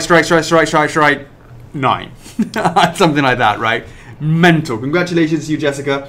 But I will say, Chocks, I've always felt, in the UK certainly, when I first started learning to bowl, right, I purposefully didn't get strikes because I felt like, the game was only half. I only got half of the value of my money. Because you pay per game in the UK, right? So £5 per game. If I pay to my true potential, I get all strikes, but then I only paid like 10 times instead of 20 times. No, some bowling places, you pay like £5-6 for a whole day if you're a student. Yeah, but the ones that I went to, they were like per game. And therefore, so if you do it per game, there's no incentive to hit strikes because you've just lost value for money. Yeah, you spread that out. You get, Exactly. You get like, they get 1 or 2 and then you try and get a spare. Exactly. Yeah. Exactly. Otherwise, I feel like everybody else, they're all rubbish. They get like 20 goes because they got to bowl it. There's 10 frames and 2 goes each time. They get 20 and I only get 10 because I bowled, 12 if you bowl a full game. But yeah, amazing job, Jessica. Unbelievable. Yeah, Sea of Thieves was like a code. But we adding for the final thing. We're adding. Yeah, we are getting. We're having the banjo Kazooie, the bird and bear for the actual Sea of Thieves later on. We're doing that, but that's in the product. Thing, yeah? I'm pretty sure we got a bunch of codes. I know we gave some out to the Addies.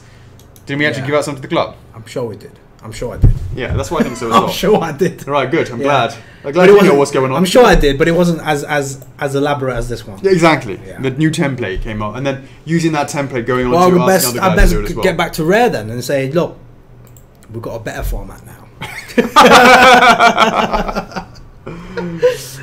Absolutely, Chocks. Hey, Billy, Chandler, Uncle Scabs. Uncle Scabs. Please post your Monster Hunter on a fun day, please. Right, TT. Temptation Thursday. Woohoo. What's the point of a Temptation Thursday? Huh? What's what? What's the point of a Temptation Thursday? What's the point? It doesn't get anywhere. Which is when you bring your Victor hat. Oh, wow. Temptation 130 Fairy Tale. You guys been asking that for like forever. And that... At least 190 have been 198 have been asking for it. 198 said yes. 214 said no. So it's quite neck and neck. 414 votes in total. So it's not bad. Not bad. That guacamole is it's mean to have it at 0%. Hey bud, can you change it so that you can change the guacamole to because Peggy was like being witty about saying "si" because she's learning Spanish. Okay, she is. That's good. Okay, yeah, she is learning Spanish instead of yes, and I guess your algorithm only picks up words that are yes. So it doesn't recognize it says C and it says it puts it at 0%, which is a bit mean because there is a horde of shame and it shouldn't be at the bottom if it's not there justified. So bud, please have a look at that if you can. Please. So you're going to type in... This week, Strider. Classic game. Where are... If you click on the blog poll.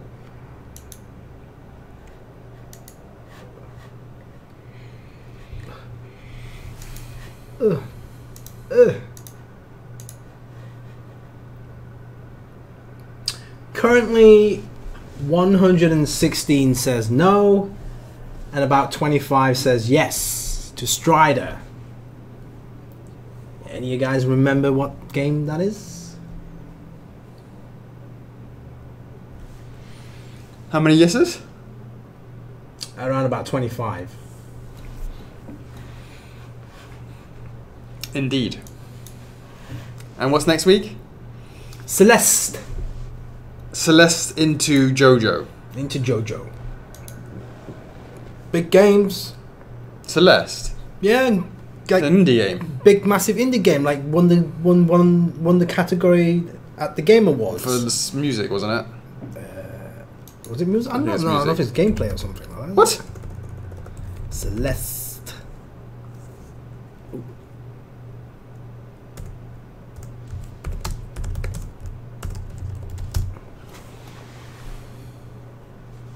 Independent game winner. Game, yeah. Games for Impact. Game of the Year nominee. Score soundtrack Best nominee. independent game.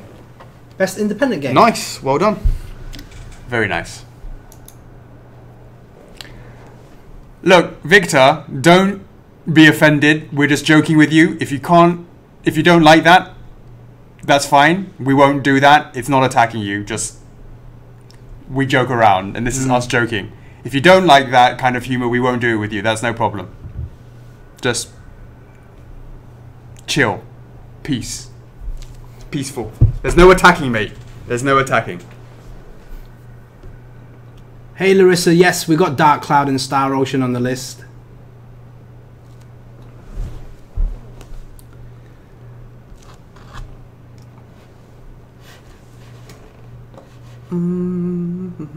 Dark Cloud is on the list.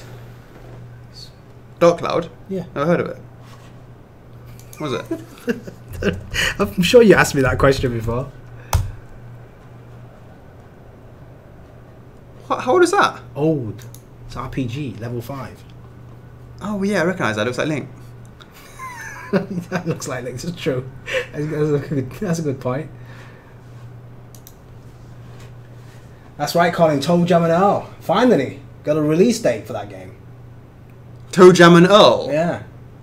When's that coming out? It's a Kickstarter game. I think they announced it to be like in March now. A new version or a remaster? They made an announcement to make an announcement. Is it a remastered? No, it's a new game. Yeah. Nice. New game. New game. That's always good. All right. I still got to do that King of the Ring. I'm going to do that soon enough. Remind me, Nanase, to do those, because I'm looking at you. I'm going to keep it open for like a month or something like that, so people can start getting the entrance in. You can remind people what to do. Night in the Woods, is that on the list, Chocks? No. You heard it here first, Catherine. Hey Victor, we haven't done that quite yet. We're almost about to do it. That's right, Jake. You know, if I know that you're alright with it, it's cool. If you're not cool with it, that's cool as well. We'll just, you know, keep my distance. Yo, I'll keep my distance. Alright, let's do it, Chocks. It's now the winners, isn't it? Yes. Winners for the 500 reward points. Okay, for number 97, 2 lucky winners. Here are the initials. NSGJ. JGNS. Let us know if that is you. SNGJ. Do you have 2 of those? GJ.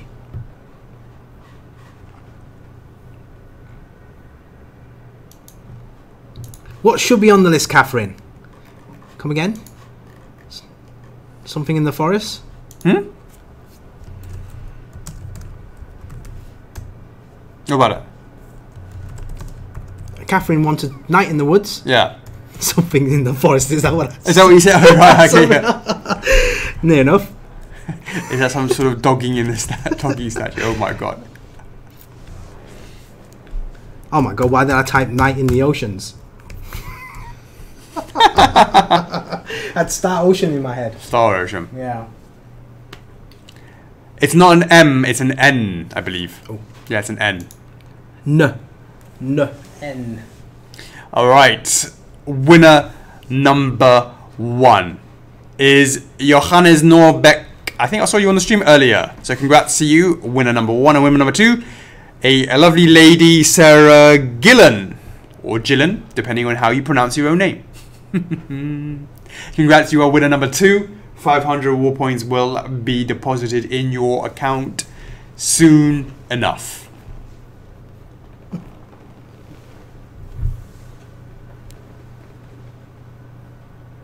You see? Let me see it.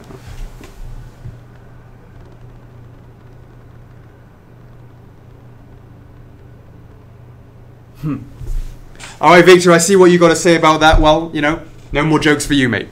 I appreciate that. Congrats, Johannes. Ah. Yeah, I saw that trailer, Michael. Psychonauts. Psychonauts. Yeah, that's all coming back, isn't it?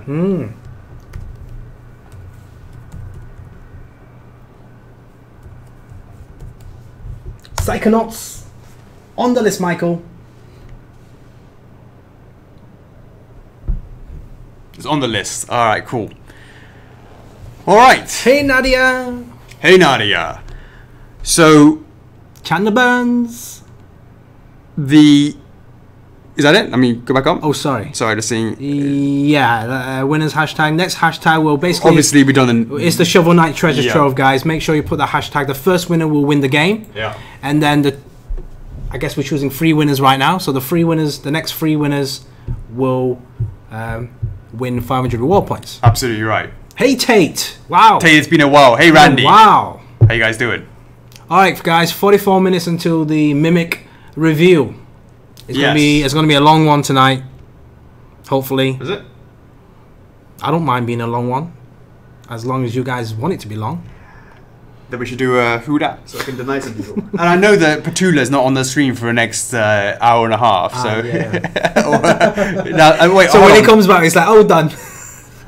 Is Brit on the stream? I don't want her to be. I know I saw Brit come on. So yeah. So I can't just do a quick sneak who dat because I know that one of them might win it, and then it's back. My heart can't take it. All right, so Q&A now, yeah. Hey Brenda, yes, 106. Nice.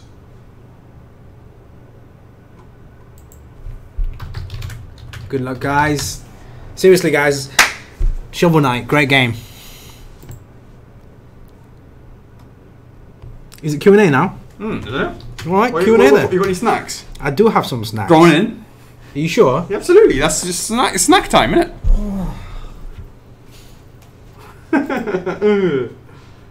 Friday Q&A. That was posted today, wasn't it? What? That was posted today. Yeah. Tell you, man. Little mistakes. It's all cracking now. It's cracking. It's quite a few times. Racket the pressure up until you see where the crack is. It is cracking. Guys, wow. I got a really nice theme this week. What the? Nice! That's cool. Kirby. What is it? It's... Oh my god. Gumi? Please don't tell me it's chewing gum. I don't think it's chewing gum. Like different flavors depending on what it is. Yeah. So there's cola, grape, and I guess that's soda, and that's orange, and then that's apple. Yeah. What? And you mix them together? It's like you mix them together. Really? Yeah, like you have them both together and you get a different flavor. You see that? Yeah, I see it. It's like those like coloured balls at the top. That's interesting. So if you mix apple soda, you get apple soda. Yeah. If you mix soda, I have an apple. I have a soda. Ooh, apple soda. And then if you add cola and soda, it becomes, I don't know, it looks like beer. Yeah. Okay. Oh, so okay, forget the soda ones. If you add apple, do you grape, reckon that makes it like fizzy? Maybe Probably, that's like yeah. a sour. That's like a sour. You know, like a fizzy sour version, like one of those. I don't want to try that now because it's quite. The feel of it is like really hard candy. But wait a sec. Do you actually use this to actually put water? No, don't be stupid. You just chew it. It says candy. It says, yeah, candy. Just hard candy, yeah. Hard candy. Like, so it's not going to be one that you can just sort of eat in one time. You got to sit there sucking on it. Yeah, I don't want to keep on like sucking it. You got some choices though, haven't you? Yeah. Then we've got Mario. Boom. Where do you get this from? From like a shop. 7-Eleven? No. Like one of those like those snack shops. Yeah, 789 or whatever it is. Yeah. What was that, chocolate? I think that's like gummy. Nice and keto, yeah? It's chewy. Yeah, and you can reseal it. Yeah, that's good. Oh, it's got like his faces on there. You can reseal all these. All these snacks you can reseal. Oh, this is gonna be. That's fun. like a popper one, isn't it? It's that's like a fizzy popper one. Yeah, you can hear it. What were they called in the UK? Like crackers or something. I don't know. That would be fun on like that, and then the mic crackling on the. And then, oh man, this is funny. This is so funny. I had to get this. You do know what that looks like. I know we say we make adult toys, but that's not what I meant. Take a guess, guys. What's this? I know exactly what it looks like. That is the most crazy thing I've ever seen. Look, even the way it opens. Multi-purpose. Almost like how to open like. Yes, you are, Johannes. That was from last week, so this week's completely different. You could win twice. It's like. Let's see how. What is it, like the marble that you get in those fizzy drinks? It's like a, you know what I'm talking about? It's a condom. Yeah. Alright, so it's like that. Guys, I'm going to just tear off this. No, it's got a smiley face. It's got a smiley face. You'd have a smiley face if you knew where I was going. It's got a smiley face. And it's your favourite colour. It is.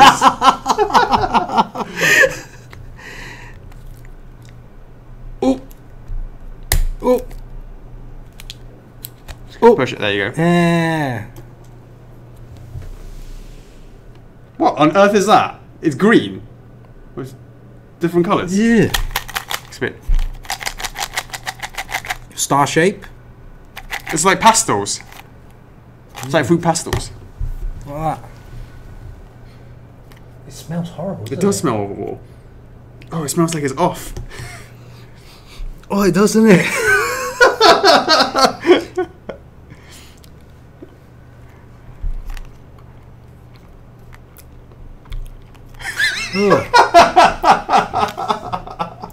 I will not give this to your kids. It smells like it's been up someone's.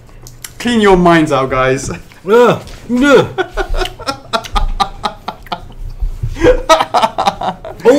the flavour kicks in now. Oh, really? Yeah, it's like it's a soda. It's a soda flavour. Right. And it's starting to kick in now. But guys, it has this really horrible smell. You smell it, right? Yes, I did. Well, but it's kicking in now. So what? It's like you're telling me it's kind of like durian, right? It stinks, but when you eat it, it actually tastes alright. Is that durian? Durian's alright. So you don't mind the smell? I don't mind the smell. I used to hate it, but Yeah. now it's kind of like, oh, okay, Yeah. I can live with that. It's fine. Right. I used to eat. I didn't like it at first. Then I started Right. eating it. Yeah. And then I rarely eat it now. I don't know why. I kind of gone off it. Yeah. This is probably the lowest rating right now. Yeah. Seriously, I did buy it because of the shape of the tube. That must have been. This must have been quite a expensive mold, right? If you know what I mean.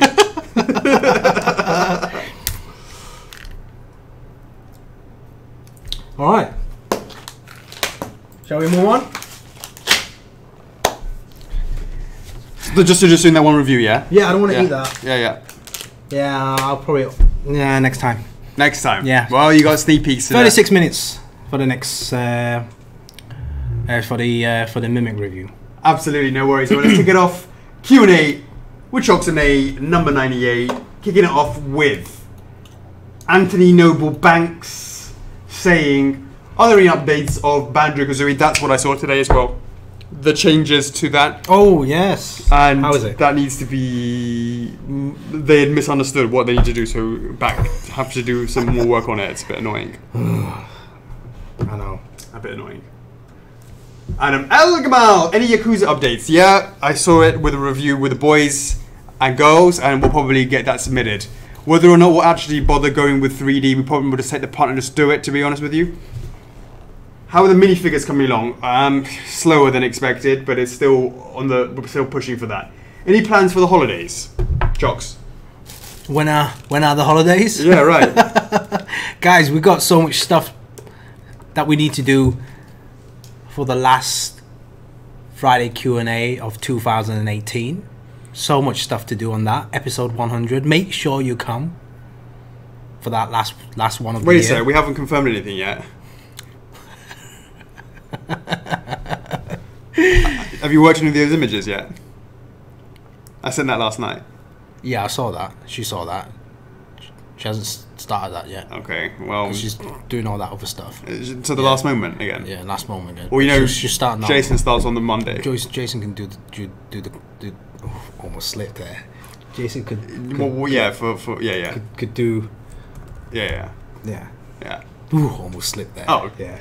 Right. Chuck, it's been a while since I've slipped something. It's about time you fucking did. and then Ting will be doing.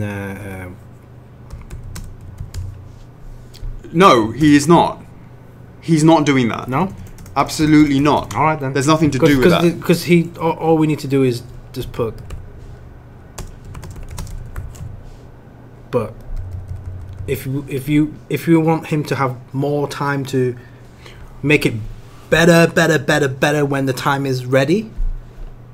We don't have any unless I can submit that on the Monday. Right. I can't do anything but submit it on the Monday. That's what I'm saying. I said like it has to be on Monday. Right. So okay. Well, that's it then. Well, can he do it by Monday? Probably not. I don't know how. Like, is that acceptable? I don't even know what I'm looking at. Is it the same as what I saw on the phone? Mm. The same? Or you mean you like? I only saw the bit on my phone, which I was like, no.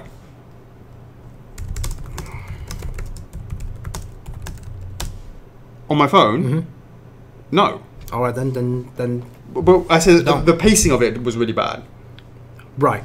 And then we talked about what to do beforehand. What to do beforehand, right? We kind of have a flow of what's going to be beforehand. Right. That's not been done yet. That's not been done yet, but it can be done. But the thing is, do you like the thing at the back? I can't remember. If you don't like the thing at the back, then there's no point in doing that. No. This, immediately I was put off of it because the flow was completely wrong. Mm-hmm. But if there's a bit in the beginning, then perhaps it will flow better. Yeah, it may flow better, but I'm looking at the overall picture. Do we want to like rush it out because of that? Right. Or do you want to spend more time on that? Sure. It's almost like you do the picture first and then do another video and then obviously the rest. It's probably the way to do it. Either way, something needs to go out on Monday at the latest. Which, if it's that, Monday morning or Monday sort of earlier for the other one. Hold on, there's I know there's Sandy knows there's that. Right, that could be late. That's the evening, and that could be the evening as well. Right. So, but the other one needs to be the early one. So, like this one. Yes. And this one. That can be the evening. That can be the evening. Yeah, but the first one can't be. Oh, because it's for. Exactly. Okay, I'll let her know. I'll let her know to concentrate on that one first. Yeah. And I'm not expecting anything good. Just like nice little border. Boom. Oh, Christmas tree. Christmassy. Christmas. You could do that. Like, that one, do you remember? Skills. If Jason's rubbish, I'll end up. I'll do it. Alright, so, what are the plans for the holidays? There are no holidays. No.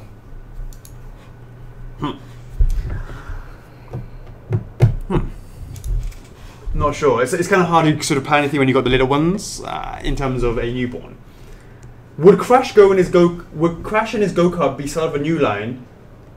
Would we be seeing anybody else get the go-kart treatment? You know, let's see how the first one goes, but it would be its own line. That's all I have this week. Enjoy the weekend, guys. Thank you, everyone at the office, for the hard work you put in to make this company great. F4F is love. F4F is life. See you next week. Peace. Boom. I love it. Nice one, Adam. I much appreciate that. Giovanni called Mario. Will Jet be the last period of the year after all?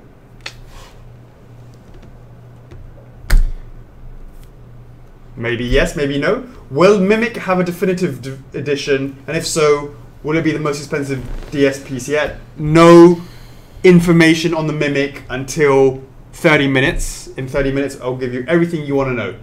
Will we get Christmas sneaks like we have in the past? The answer is we're working on that. That's actually what Chocks and I were sort of talking about that.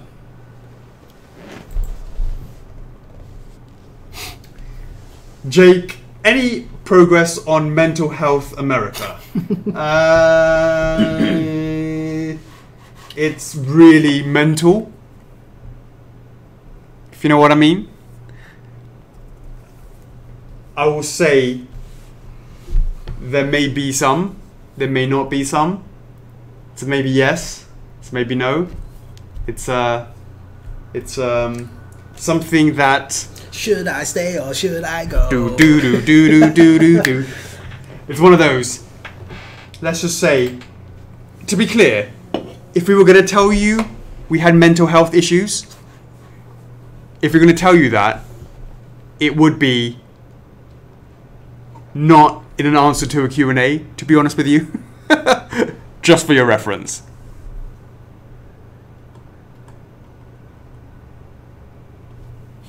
Christopher Alvarez, gift card status. Boom! You're 12 hours too early. It's coming next week. Birthday is in a week. Oh, perfect. Want folks to spend those hard-earned dollars on F4F cash? Yo, I like it. Any progress on Xenoblade figures? Nope, nothing on that. Not a question, just a thank you for all the hard work you do, especially all the factory workers that have met the toughest critics standards. Thank you so much, Christopher. You know, it's not easy, and it's definitely can be quite a little bit, you know, don't get me wrong, majority of the time, when people receive it and they post it and they're very happy about it, it's really, really great. It feels really great. And then there's also, it's kind of like, no, I understand what collectors are like as well, but it's also really quite a little bit like, this is beautiful, beautiful statue, and there's like a tiny little bit, and it's like, I don't know. It can be quite. You got to have thick skin, and it does sometimes grind down. I mean, a lot of this year has been about learning about that, about tolerance level, and the lowering of the tolerance and the raising of the tolerance level. I've definitely been less tolerant, I think, over time. Raising the blood pressure. Yeah. No, I think that's all right. I think it's beginning to. You know, I started a lot of it was really trying my best to please as many people as possible, or trying my best to please everyone, till I just realized, you know what, there is no pleasing everyone, and I should stop trying to. I mean, don't get me wrong, I'm not like gonna be like, oh no, but you're not like slamming the door. You're just slowly closing the door. No, it's not even that. It's just that no matter what you do, there'll be people that you can't please, right? And that there is a level that I need to get to where it's understanding where that is before I was going too much. Anyways, it's hard to sort of say. It's just well, if you didn't do that part, you wouldn't be able to take a step back and reflect on yourself. Sure, of course. So, I have to go through being as nice as I could to being a little bit more being yourself. You know, not putting the mask on.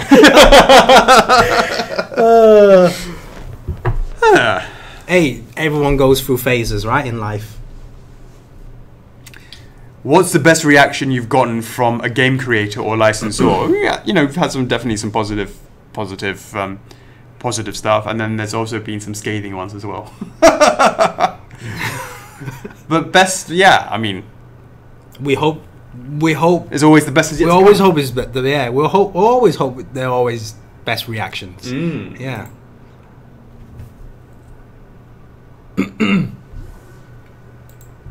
All right, shout out. Please no Derek. Please no Derek. Shout out to Jake, going beyond as always. Ryan Kestner, congratulations on that. Derek Baker, it's number 3. It's my favourite number as well. He did that on purpose. Really? I like number 3. Really? Yeah, it's my favourite number. Is it? Yeah. Why? I was born on that day. Oh, okay. Okay. What the reason there? Bradley trying to be king. Shout out to you, mate. Adam Elgamar, how's it going? We have Victor. How you doing? Oh, double Victors. 2 shout outs there. Nick Smith, what's going on, mate? And Randy Van Dam, Jean-Claude's brother. And Junior Guzman. I like it.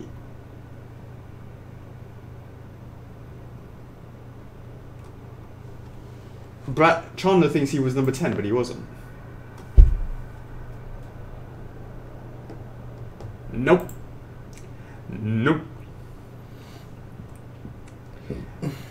Jared McLean, Mega Man PVC is coming soon. Not soon. It's been submitted now to the Big C, and we'll see what comes back from that. Victor, did I not just answer your questions? No. Which? Double Victors here. Okay. Victor Lushnikov. Based on track of business, are pieces going to get more expensive in the future? Judging by definitive editions and more premium editions coming as well, multiple different variants. Absolutely. There's only one way that prices go, and that's one way, and that is going up. We will always try our best to do it within reason, but it's really, really clear. prices are based off of what happens in the world, in the industry itself. If you have 10 people working in one factory, all of them producing products at that factory, the owner of that factory will make a decision on what orders they will take based on how much profit they make. If you have a company, let's say, I'll give you an example, let's make it really, really easy. Let's say the cost, let's just say, make it easy, cost 50% of the SRP. You're just making it really easy here. These are totally fictitious numbers here. $100, $50 to make, right? That's what we're saying here in this scenario, right? We're saying it's 50%, right? Let's say the product is $200, 50% now makes it $100 to make. Agreed, Chocks? Because we're making it 50% of the SRP, right? 300, 150, okay? If you say you have a product from us and it's $100 SRP, that means that the target cost needs to be $50, as an example, right? Then, and that's just the production cost, as anything else is just the production cost on the factory. $50. Then you have another company that's producing something that's $200 SRP. They're willing to spend up to $100 per piece. So the factory manager is going to go, hey, do I go with this company, or this client that's offering me $50 to make a piece?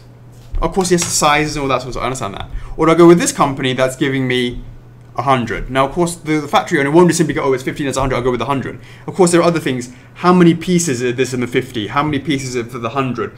How difficult is it to produce that $50 piece? How difficult is it to produce it? How difficult is it to produce that? There are all these other factors, of course. But what I'm trying to explain is, the more that the price of the industry goes up and up and up, it means that the factories themselves have more choice of which clients to take. So what happens when everybody's push up their SRP and offering the factory more money than us? That's the difficulty that we have, that we have to therefore offer more money. The cost goes up to us because we need to get there into production, and as a result that gets pushed down to the SRP. If you look at overall in the industry, we always try our best to be as value for money as we can. That's always been our our mission statement, and we won't deviate from that. And there is a harsh reality, and that is, if everybody else is going up, we have to go up with that, because the factory costs means that we have to fall in line. Otherwise, no one's going to produce our piece. It's as simple as that. And in order to combat that, that is why we're focusing on those PVCs to get it into that point. And also why you also see, as the resins of the 1/4 go up and up and up and up, is why 1/6 is beginning to have a bit of a resurgence. We're sort of seeing that with the sort of cheaper pricing that you see for the Phoenix Wright. As an example, the Shovel Knight was also, we fear, is very sort of sub 300. That's the sort of reality that we're facing. There you go. What's the details of the Bowser status? Gamescom has been a while out. Gamescom release pieces have been received by certain individuals. I'm wondering what the weight on the edition sizing should be accounted for by now. No. It's not at that stage yet where we have to finalize the numbers with the factory. That's the thing that will be the trigger. Having said that, today I was at the factory to review the pre-production samples, so I will be posting more about that now. But the reality is, if you see what we did for Spike today, that was the day that we had to nail that down. There will be a time for that. Well, no, there won't be a time for that for Bowser. But what I'm saying is, the factory will notify us there's a week before we have to close it, and at that stage we'll then look at what the total numbers are. And to be clear, Gamescom pre-order packs do not expire until the end of this year. And in fact, today 2 people used their Gamescom codes. Randy was one, and somebody else. There was another person as well. So just to give you an example, that it's not. We need to have that Gamescom finish before we can have those final numbers. How's the My Hero Academia coming along? I don't know what you're talking about. With Mimic now being released, is the next DS piece around the corner or a ways away? Victor Lush. Right. Yeah. He's on the stream. That's cool. That's cool. Yeah. With Mimic now, the answer is we have you know, what we're working on right now is Nito. You've seen. I'm only at that stage of just trying. That's going to take a bit of time. So no, it's still a while. It's still a while away. Victor Vilgrin, apart from Meta Ridley, are you working on any more Metroid statues? Have I announced anything? The answer is no, I haven't, and I won't do so until I. The answer is I can't say, but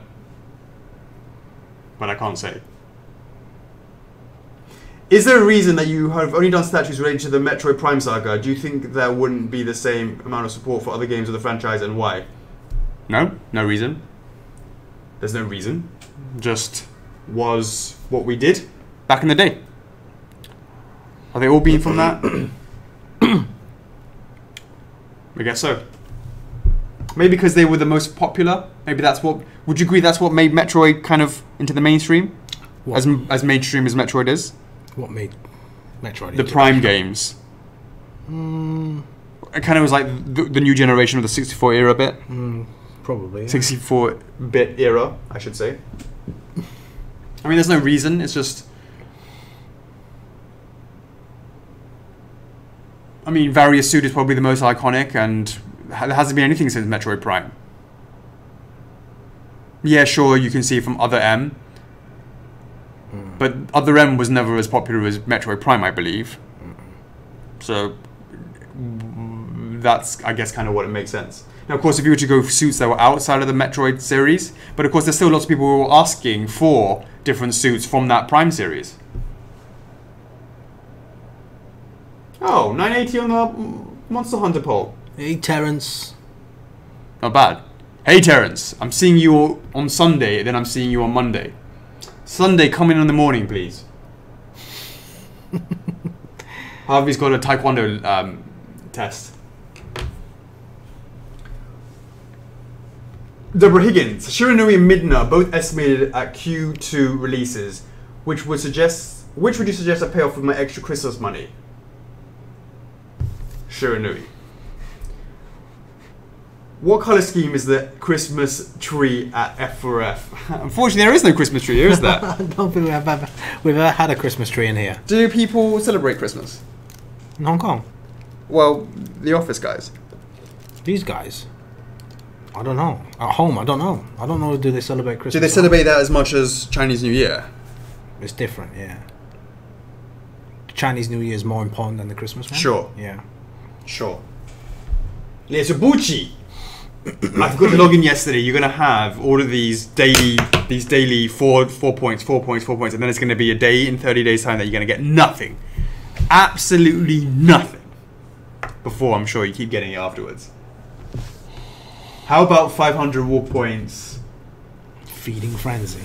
Feeding 500 war points for the 100.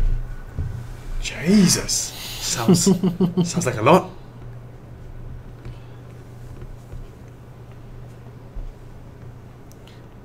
Other M exists, but makes more sense in the timeline than Prime Trilogy. Are you sure about that? The Various suit is surely more popular from the Prime Trilogy. Would you not say? I don't know. That's what I would have thought. Will you guys do something for the year of the pig? Like, I don't know. I don't know how to answer that.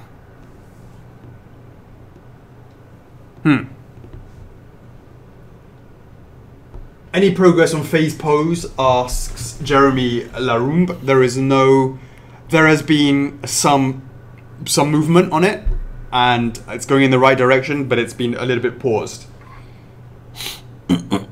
Having said that, I've already chosen the Ed and Ein pose, which looks great, and we're working on that in 3D.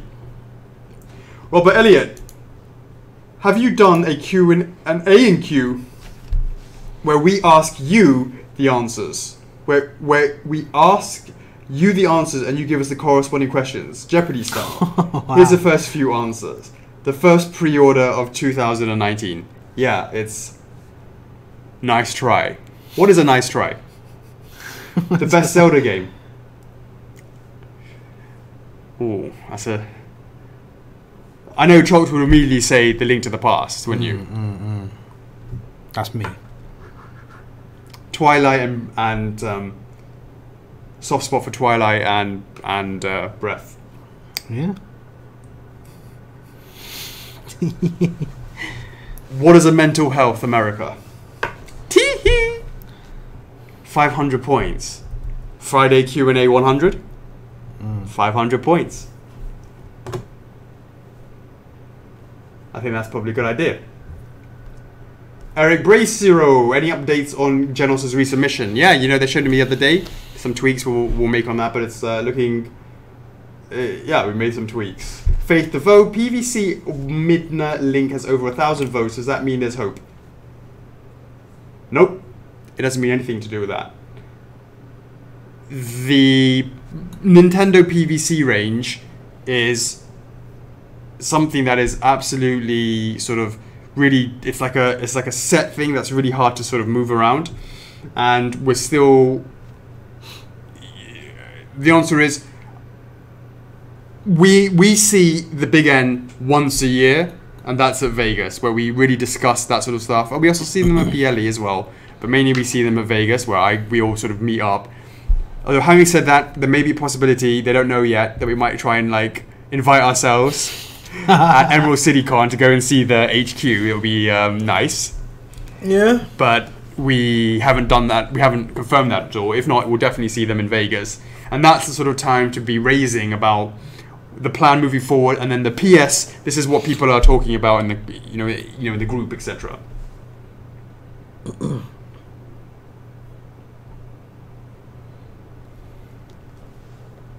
Lasho Diaz, any life-size statues in the works that's not a prop, or at least an idea of one?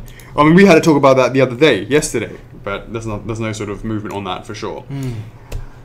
Seven McNally, any news on Darksiders? Nope. Any news on Yu-Gi-Oh? Nope. Please hurry up and release Snake SD for PO next year. Soon, looking good. Damien Bell, any thoughts, any plans for Conquer PVC line or one-off? Conquer, let's see how... Like, we're doing Banjo because that hit 1,000 units. Let's see how Conquer does. Rizwan, are there any plans for Final Fantasy? I wish. Hans Shinagle.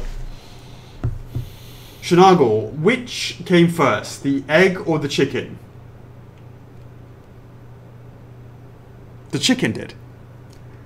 Your favorite Mortal Kombat character? Definitely, back in the day, I enjoyed a bit of Baraka. But no, my main was definitely Sub-Zero. Hadouken, that's right. I think a lot of people's first main would have been Sub-Zero. Or Liu Kang. No, it's always... No, everyone always... Main is always Scorpion, plus start, up, done. It's the only fatality you can push off. I'm always Sub-Zero. But the only time to do the... Liu Kang's really easy to control. Get over here! You know, Scorpion. That's Scorpion. I know, but I'm saying that was easy to do. Back, punch. Oh no, yeah. Raiden was a very popular guy. Back, forward. Yeah, that. Yeah. Like that. Or Johnny Cage. Or Sonya Blade.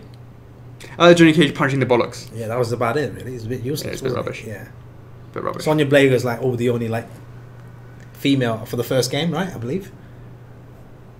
Is that right? I think so, yeah. Chitana was in second? Yeah, those were... Was it three? I think they were in the sequel. Yeah, but I think it was being Scorpion to put off that, it was the easiest... It was always the easiest fatality to pull off. Scorpion? Yeah. Which one? The one where he pulls off the mask with the flame? It was block, up. That was it.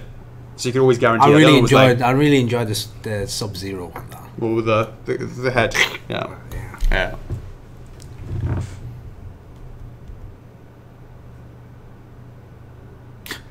Nice one, Chandler. Ricky, Underdog Pow, Sonic TF looking sweet. What stage are you guys at with the Sonic and Tails resin? That is at the duplication stage. Johan Norbeck, hey guys, hope you're feeling alright this evening. Will Ornstein, fine, thank you. Will Ornstein be the first launch of 2019? The first launch of 2019 to resin 2018 to PVC. Oh, right, no. It won't be. You're talking about Ornstein SD, nope. Will we have an approximate the same time span between Mimic, Pio, and Nito as for Orni. No, that was too long. Orni and Mimic was longer than expected, so it should be shorter than that. Fingers crossed. I mean, maybe. We'll see. 8 minutes to go. Yeah, so I look at Nana and say he's got a ton of bloody questions. Hope you had a good week. I have a few questions regarding the development cycle of a statue and a stages goes from initial concept from kind of the fucking serious right now. How long is the fucking video? Hey Crimson, you're asking about the Boomate Modern Sonic and Shadow figures. It's going to be a while because we still have to go through the classic range for the Boomate series. There's still a few more characters to go through than that. But we're still keeping close ties with GNF. They will still keep us up to date, but they're quite busy right now. Right, Nana, I'm going to come back to that if I can. Let's get through the rest of the Q&A. Can't wait to see the... can't wait to see... Excuse me. Marnie Konyani, I have two questions, both related to Gamescom. It's 100% sure that you're going to Gamescom 2019 because I took the week off just to help you there if you want. I think the answer is yes. We kind of said yes. Yeah? What? Well Gamescom 2019. Pretty much we kind of solidified that, penciled that in. Yeah, I mean, I think we've written it in with pen, but that pen is still using a razor, can still be removed. You know, touch wood, and hopefully we'll still be able to get the submission in and get, you know, that's the only thing that pushes away, is unable to get space. Right. Yeah. You said on the next com there will be more PVCs, less resins to see and buy. I understand this from a business side of you, but you're still bringing available resins to some classics. For example, 2018 booth, the first thing people will see was the Bowser, and that's a hell of a statement. This is what we do, huge rush. Yeah, the answer is I understand that, but the reality is they don't do anything at the cons in terms of it's so difficult. It's so difficult to set them up and move them over and all that sort of stuff, and you have to have a huge space to display them. I kind of not really. I mean, look. We still took a few to MCM. I think that's probably a good example of what we would have done. We took Bowser, we took Mimic, we took Life-Size Bus, and we took Snake. I think that was pretty much it, with 4 or 5 resins at the most. Various suit. Right, so 5 resins or something like that. Maybe that's all you need. A big-ass statue, fine, 5 of them. But we're not bringing what we did last time, which was something ridiculous. How many did we bring, like 18 or something? 18 was like NYCC, I think. Okay, but you're all around that table. There was tons. There was more, yeah. That was a lot. There's a lot. And therefore the booth had to be much bigger as well. And when we know that about conventions, it's all about meeting people like Lauren, who comes and buys the PVCs and then stands up to a stream. Lauren, are you still even around anymore? Well, I'm keep bigging you up and you're not even bloody there. It's like, oh, this is rubbish. I'm going. Hey, Kevin. Josh Barnett. Hey guys, happy to say this is my final payment for SIF. Nice one. What is your plans for the holidays? With the little one on it's very hard to do anything other than just sort of chill out and just chill at home, I guess, a quiet one. Chocks, anything for you? Oh, haven't thought about it. You go for Macau again? No. There will be giveaways on those 2 days as well. Don't worry. What days? There will be giveaways on those 2 days. What 2 days? We're talking about holidays, right? Giveaways? Yeah. Oh, is that over a holiday? Oh, right, yeah. Also, Katamari hype is still on the rise, especially with Bandai's and direct inclusion in the showcasing. Yeah, it was nice. Our last every couple of weeks, but can we please get King of Cosmos to accompany our sweet prince? I love some Katamari as well, guys. See you in 2 weeks. JB, are Metal Gear Rising statues possible? Were you focusing on the course? Or you know what? The Grey Fox is based really on that Metal Gear Rising style. So he's much bulkier than the slim kindness that you get from the Metal Gear Solid, despite it being the solid line. And the reason of that is if you look at Snake himself, he's not that kind of thin. The Snake that we currently made is buff and he's thick and he's like a human, right? Rather than that kind of thinness that you get from the actual original, that kind of thinness that you get from the original Snake. So in order to keep that buffness, we actually did the base it off of that for the Metal Gear Rising. Josh is on the stream. 2 weeks. Don't play with my heart. No, what I mean is, I'll see you in 2 weeks with the same question, so I can keep deferring you for every 2 weeks, and we'll play a game of chicken to see who's gonna give up. 4 minutes to go, guys. Mona Lisa. Mimic. How are the card stands coming along? Will they be customized for the series? Nope, they won't be. Are there any restrictions for how many figurines you can have on FlexiPay? Nope, absolutely none. How do you guys sort out backgrounds and credit checks on people knowing it's across several countries? Do you ship only after full payments being made? Yes, we only ship after full payments being made. Randy Russo, how likely will Variosuit and Spyro resin convert? Spyro resin, very unlikely if you're just jumping on it now. Variosuit, possibly. I don't know, to be honest with you. How different will the new resin reignited version going to be from the resin? Oh, completely different. It's actually slightly bigger than the current one, than the OG one. Far more complicated, and yeah, very ambitious. It looks great. Can't really say too much about that. Randy Russo, how likely will Variosuit and Spyro resin? Oh, sorry, just on that. The bead. Since the poster phase has been more difficult than expected, has any design started for Eden Iron? Yes. The answer is yes, it's already started. The 3D and the pose is already chosen. How are the Shovel Knight Player 2 sales going so far? I haven't had really a chance to check. But you know, it is what it is. I'm not sure. You know, they don't need to be that many because I think you find it's going to be very limited in terms of release. But that's okay because it's a variant of the colors. There's not much pressure on it to do good numbers. It's just because we're not making specific packaging for it. It's going to be we said at the beginning it was going to be a sticker with a variant on it. So yeah.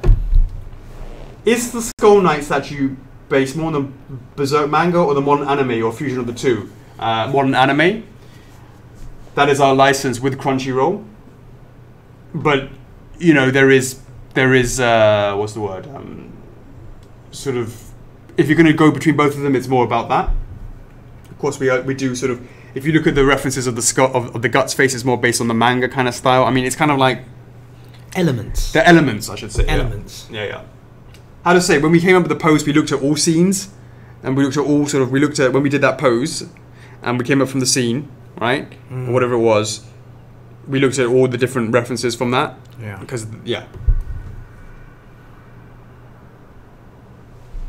Is it looking good for new statue pre-orders for Q&A 100? They're all in the air. We're trying to catch that. Now that Solaire is shipping, what's the production status of the Aku Master Shovel Knights? The answer is, yep, they're in production. Which starter Pokemon would each of you choose if you were setting out on your Pokemon 1 minute. journey? Squirtle, Bulbasaur, or Charmander? Charmander. Chocks. What? Which would you start off as? Squirtle, Bulbasaur, or Charmander? Squirtle? Maybe. There you go. Yeah. Randy, do you miss the UK? Yes. So I miss it every now and then. Yeah, of course. I miss my boys. I miss my mates. That's for sure. You know, it's sad that definitely. They're now like some from different places and all that sort of stuff. Mona Lisa, have you considered selling F4F related merchandise, like signs and T-shirts that people would buy? Absolutely, it's called the Core Range, and we will be working on that. Have you ever considered going to Norway, Europe in general, so European fans? Well, Gamescom, my dear, was the biggest of Europe, so in terms of conventions, so you should consider coming over to that if you're going to come and see us. I'm not sure 5 how easy it is for you to get there, but of course, boom, Q&A on time. Let's do it. Here it is. Here's the Mimic. Right, laters. Can I go to the toilet?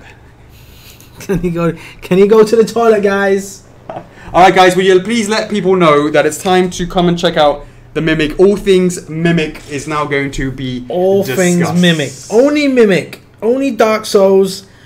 Please do share out the stream, guys. Much appreciated. Let the guys know. Sav, I saw you in here earlier on. Make sure you share that post out. Lots of stuff to talk about Mimic. Lots of stuff to review about Mimic. And who knows what will happen at the end? What's happening at the end? Who knows Oh, yeah. what will happen at the end? Yeah. Hurry up. All right. Yes, we got special guests on the stream. Are we? Yeah, probably, yeah. Alright. Alright, guys. You should do your snack review then. I'm not doing my snap review now. Whew, right, it's been a long time, guys, for a Dark Souls Resin piece. That's right, Dangalangs unite. Where's, you know, apparently Dangalangs, you have what? About over 3,500 members. Where is everyone? Cody, with the amazing chest ahead, are you prepared to die again?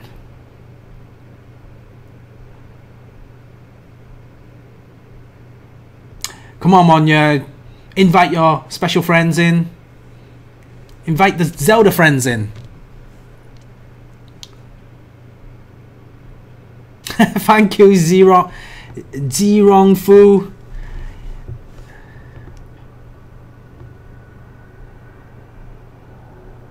Hey, Rono, you're going to be in Spain too. You can still watch the stream.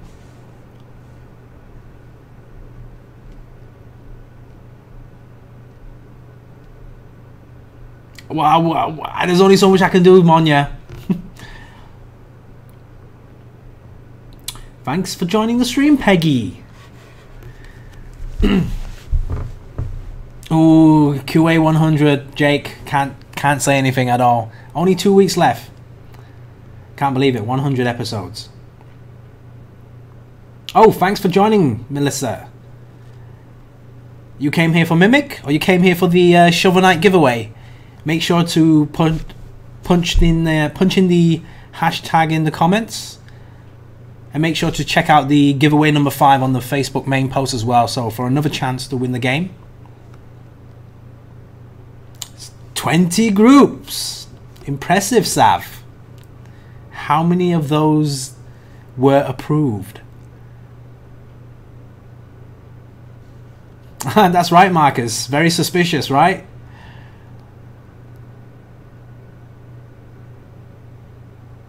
It's a bit early for Christmas party, isn't it, Neffy? Hey, Maria Spin. Ah, now we're talking. Some Dark Souls fans coming in now. Hey, Tom. Hey, Jacob. We can't wait for you to add Mimic to your collection as well. They look really sweet as a whole collection. No worries, Nana. Say post the same questions next week. Oh my God! The messages are going up really quickly. Yeah, apologies, Nana. Say I didn't see that, Monya. Sorry, apologies, Nana. Say I didn't get a chance to answer your questions. Thank you, Monya. Thanks for next week, because that's a really long. That's not a Q&A before Mimic question. Hey, Cassandra, 160. Boom. Yeah, how is that? How many 4 winners? Time to move that out of the way. Nice one, Maria. Which console is today's giveaway? Oh my God. Which console giveaway is today? Let me just double check.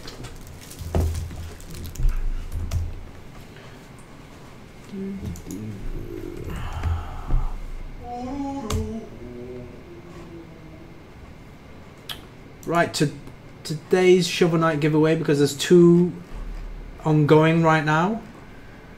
The stream one, the person that wins through the stream will get the PlayStation 4 copy, and the one that wins from the giveaway number 5 will get the Xbox One version. Oh, you get a win twice here. So one's for the stream. Oh, nice. And then one's for like tomorrow. We announce the winner tomorrow night. Nice.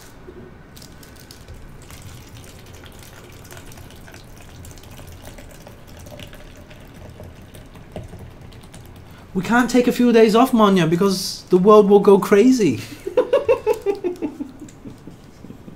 Gotta be vigilant. People putting flash video pictures. Hey, William, did you win giveaway 3? I guess you did then, if your name is there.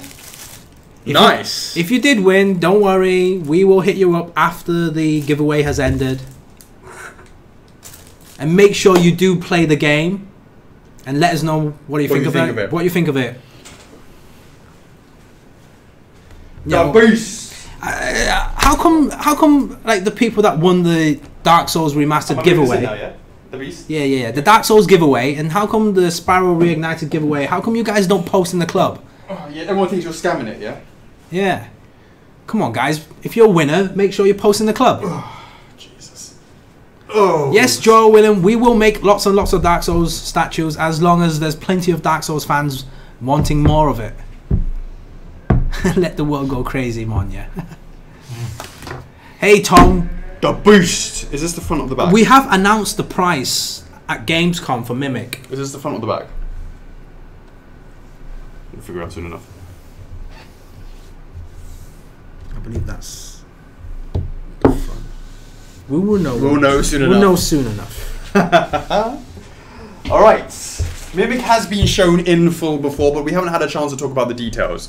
We saw it at the first time. We're talking about everything about Mimic now. Mimic was announced on it was, I believe, exactly a year ago at Christmas time. We showed a picture of it, I believe, Chocks.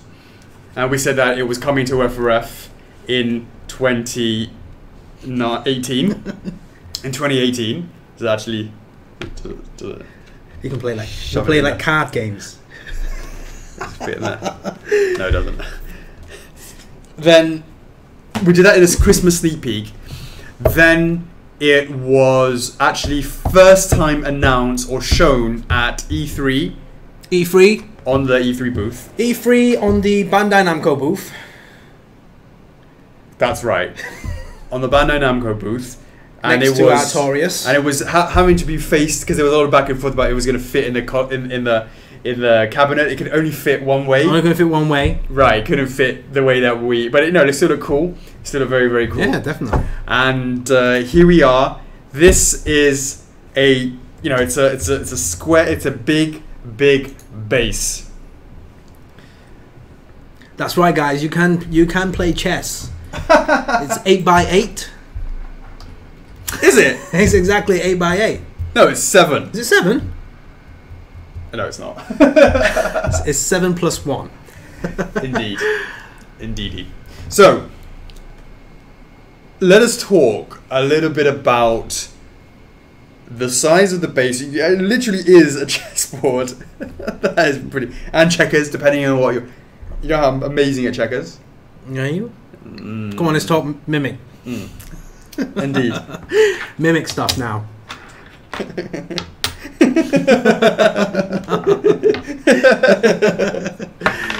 Anyways, so the Mimic Christmas last year, I think we announced it. Saw it at E3, so that was in June, on the Bandai Namco booth. That was great. And then we took it for reveal. We sort of showed it again at Gamescom. And that was for a lot of people at Gamescom to see it for the first time. And then we took it to MCM. Yeah, MCM. And now we are showing it today. It's now its actual, obviously, reservation today. And it's been a long time in coming, Chocks. I can actually tell you that we were working on it. And shout out to Jeremy Beerson. What happens is when you become an admin of our group, when you join, I basically say, let me know what your favorite franchise is that we're working on, and I'll show you whatever you want to see for you as a congratulations to becoming an admin. So, for example, when Miranda joined, she decided she wanted to see True for Midna, so I showed her that. When Jessica joined, she wanted to see Phoenix Wright. She got to see that.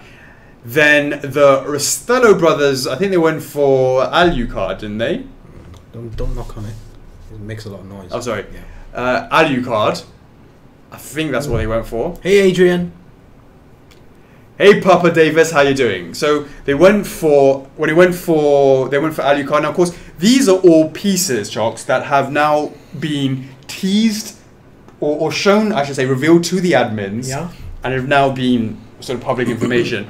This is the first time that at least, well, obviously we've seen what Mimic looks like, but at least for Jeremy to actually go from what he requested to see, Mimic. He wanted to see Mimic as his reveal.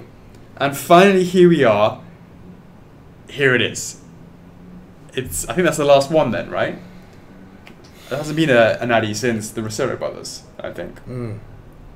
So Yeah.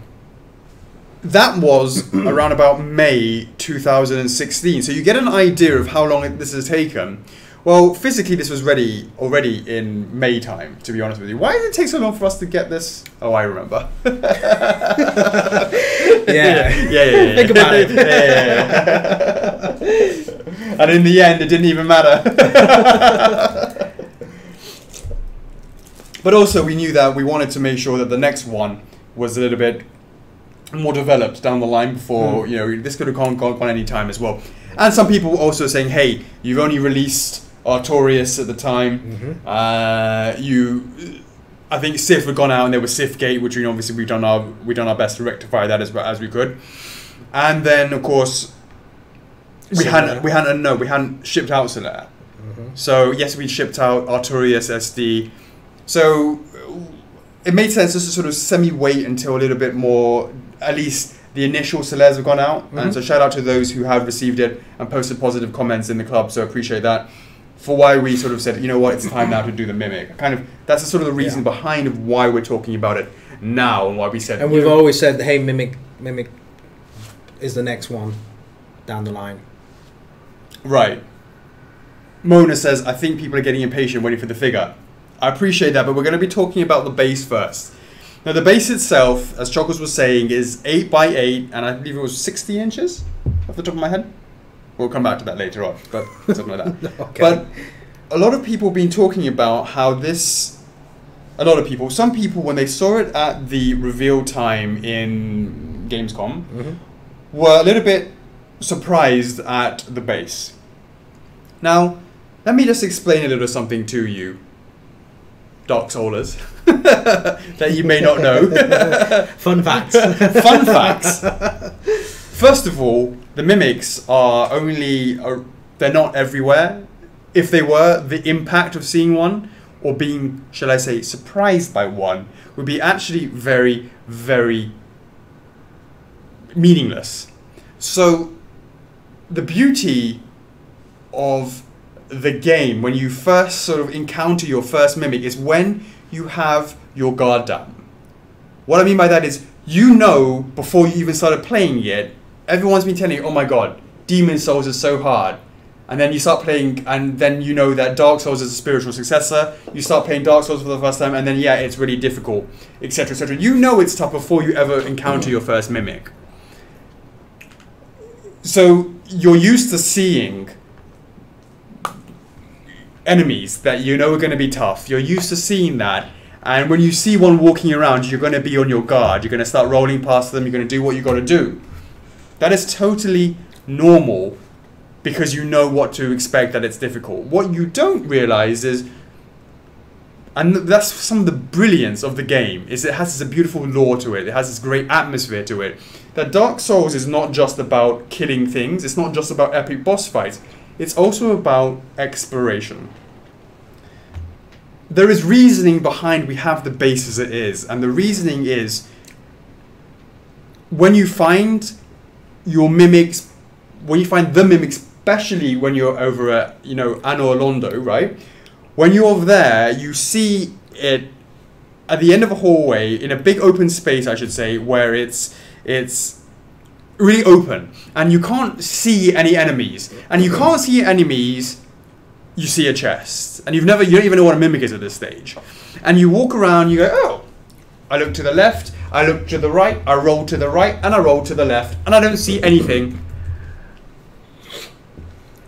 I don't see anything. Are you sure?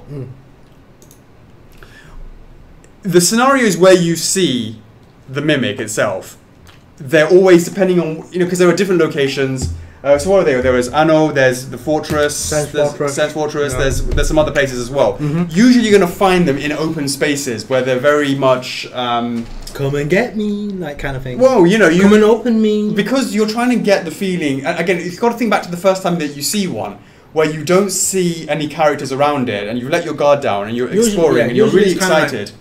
Usually it's kind of a serene, calm area, right? Because it's like, okay, you just went through a battle, you're trying to catch your breath, and then you slowly like find a safe area, and then usually there will be emptiness around that area. Right.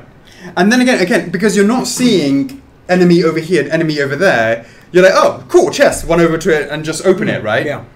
The beauty of that, and that's why if you've not played the game, you didn't know about what mimics were, a lot of people find out the hard way. Yeah, the first reaction will be, okay, yeah.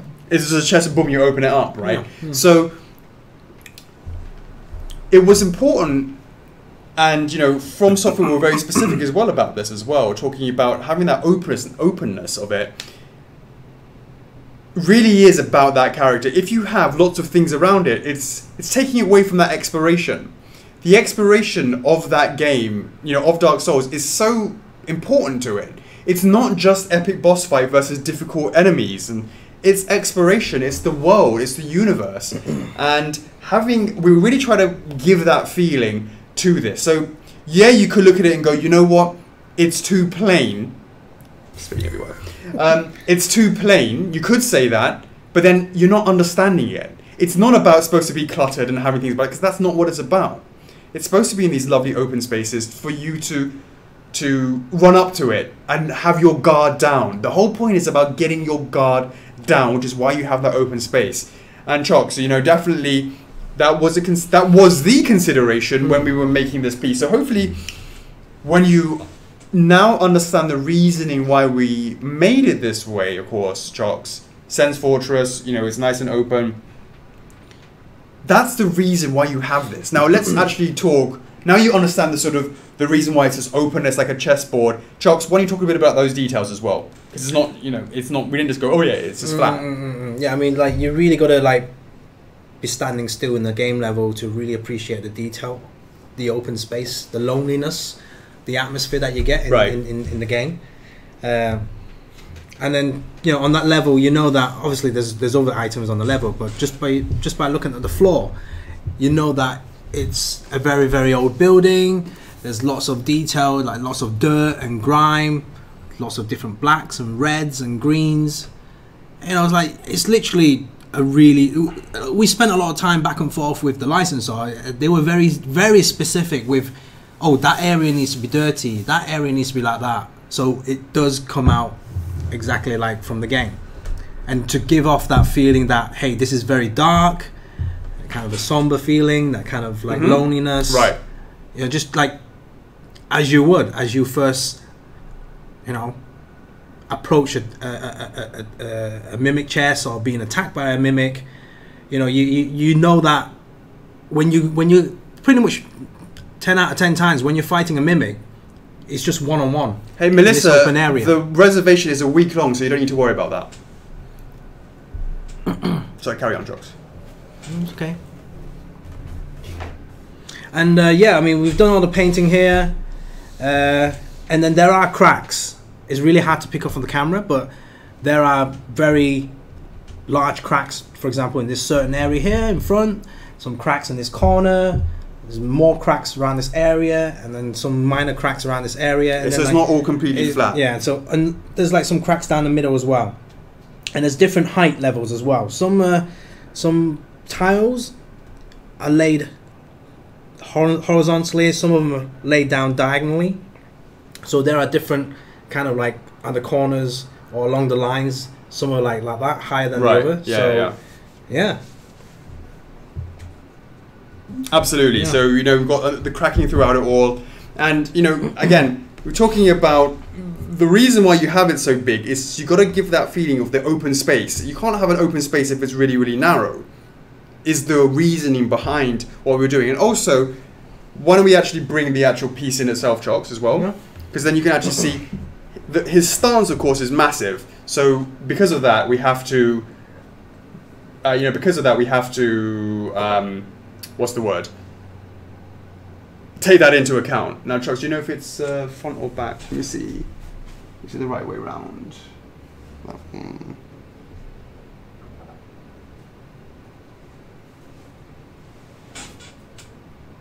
Okay, so I think that's the right way around, yeah.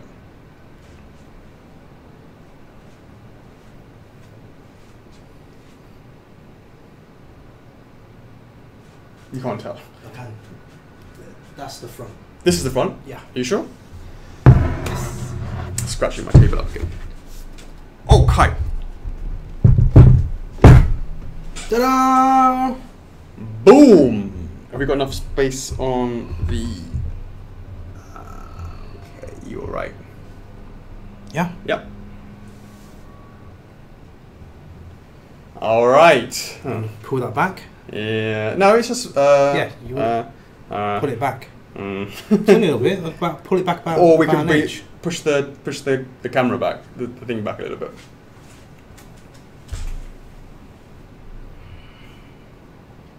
Tell me when. Okay. Go on. Keep going.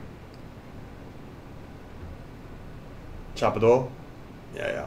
And then you can slightly angle it down just a little bit at the top. Down. Yeah. Just very little bit. That's it. A bit too much. Oh, jeez. I'll just put the camera. Yeah. Fine. Yeah. Yeah. Chapador. Just a little bit. We can bring this back a little bit, but. Just pull it back a bit. Still got some space.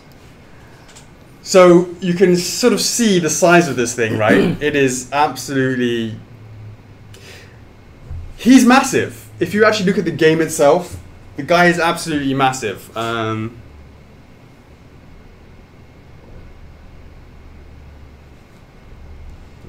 Sort of like that. He is absolutely massive in the game as well. When you first see the Mimic, he's, easily taller, if not, he's the same height, if not taller, than Artorias is, I would say. What? The Mimic. Taller than Artorias. He's taller than Artorias, yeah. Taller than Artorias.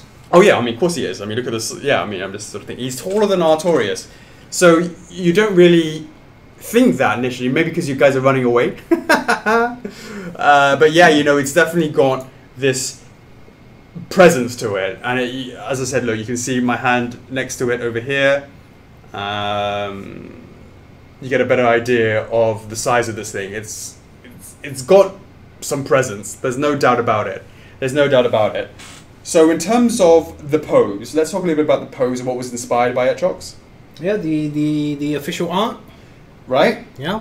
Where you can he has this really, really sort of creepy pose where, of course, he's reaching for you. Now, there was a couple of choices that we were going to go for. One could have been the booting one, where he kicks you across the room, or it was going to be this one. And ultimately, we went with this one because, he's very thin. He's got this really creepy body to him. He's very, very thin. And having him kicking you would have been even worse because in terms of trying to balance everything out, it just would have been pretty tough. This one really allowed for us to get that feeling where the emphasis is on the hands and the tongue. And you get that kind of quirkiness to him. Because if you actually just have him kicking, you're having a lot of emphasis on the legs. And the legs themselves are quite normal. Of all the things that you see here, the legs are the most normal. What do I mean by that? You have knees where they're supposed to be. You have, hips where they're supposed to be. That's all sort of normal. So when you have the foot out there, it's more of an emphasis on the legs, whereas the legs aren't particularly as freaky as the other things. And obviously the other things we're talking about are the arms. The way that the arms come out, they're in this kind of really weird way that it won't work. You can't have your shoulder rotate more than that. And this one is coming up and over and then down. It's just not possible to sort of do it. That creepiness, that movement is the difficult, the creepy thing that you should be focusing on. Of course, there is that tongue as well, which is right there, and the emphasis is on the tongue more than a foot, because the foot will be going more forward, right, Chocks? If you were to kick it, yeah, the foot would be going more forward, whereas the tongue here is the focal point, along with the creepy arms. Of course, the chest was the chest on the top. That is what it is. But in terms of this pose versus the other one that we were thinking of, which is the kicking one, we're happy that we stuck with this one in the end. It was something that we sort of thought about that. So in terms of the pose, Chocks, anything you want to add to that? No, I mean, we wanted to give the emphasis of Mimic attacking or lunging towards you, in a creepy way like it does in the game. Once you've really woken him up from the chest, you know that you're in trouble. He starts coming towards you, and as soon as you, I remember playing the game earlier on, as soon as you meet the Mimic, honestly, you're not powerful enough. One kick and you're pretty much dead, right? So there's a lot of that is way before you start learning to do the rolling attacks, the backstabbing. So as soon as you open a chest, you're like, oh my god, I'm dead. You literally have to run away from him. So this is kind of the emphasis of him chasing you down. We've added, like, you know, for example, the chain is kind of like swinging backwards, and that's kind of fixed in that position to give the emphasis of motion, and the way his feet pressure on the back, you know, his front leg is slightly off the ground to give him the emphasis of him like stepping forward. And it's not, I mean, everyone knows he's a very tall and skinny guy, but the reason why there's cracks at this particular area and this area is because we want to emphasize the strength of this character. Because absolutely right. Look at the muscles on him. And yeah, it's like first time being attacked by a Mimic, you know that you're pretty much dead. There's no way avoiding it unless you can run quicker than him. So going back to the pose, as you were saying, Chocks, how do you emphasize movement? Well, as we're saying, he's going for that lunging movement where you have those hands and they're reaching forward, going after you. Also, what was important for us to do is have a fixed chain that you can see over here that gives the emphasis of movement. So he's running forwards and the chain is going in that direction to give a forward motion. Now, of course, the pose itself, as you were saying, Chocks, he's off the back of his he's not flat-footed. If he was flat-footed, Chocks, he would be very plodding. If both feet were flat on the ground, plod. But this guy's got a bit of speed to him. He has speed, yeah. He's got some speed, and we wanted to sort of give that in there. Now, if you look at this foot here in itself, it's again all these sort of posing details that make it kind of creepy. Whereas you can't get your feet to sort of do that angle at almost like 90 degrees right here. That's not natural. What's up? You can't quite get 90 degrees on that. No, probably not.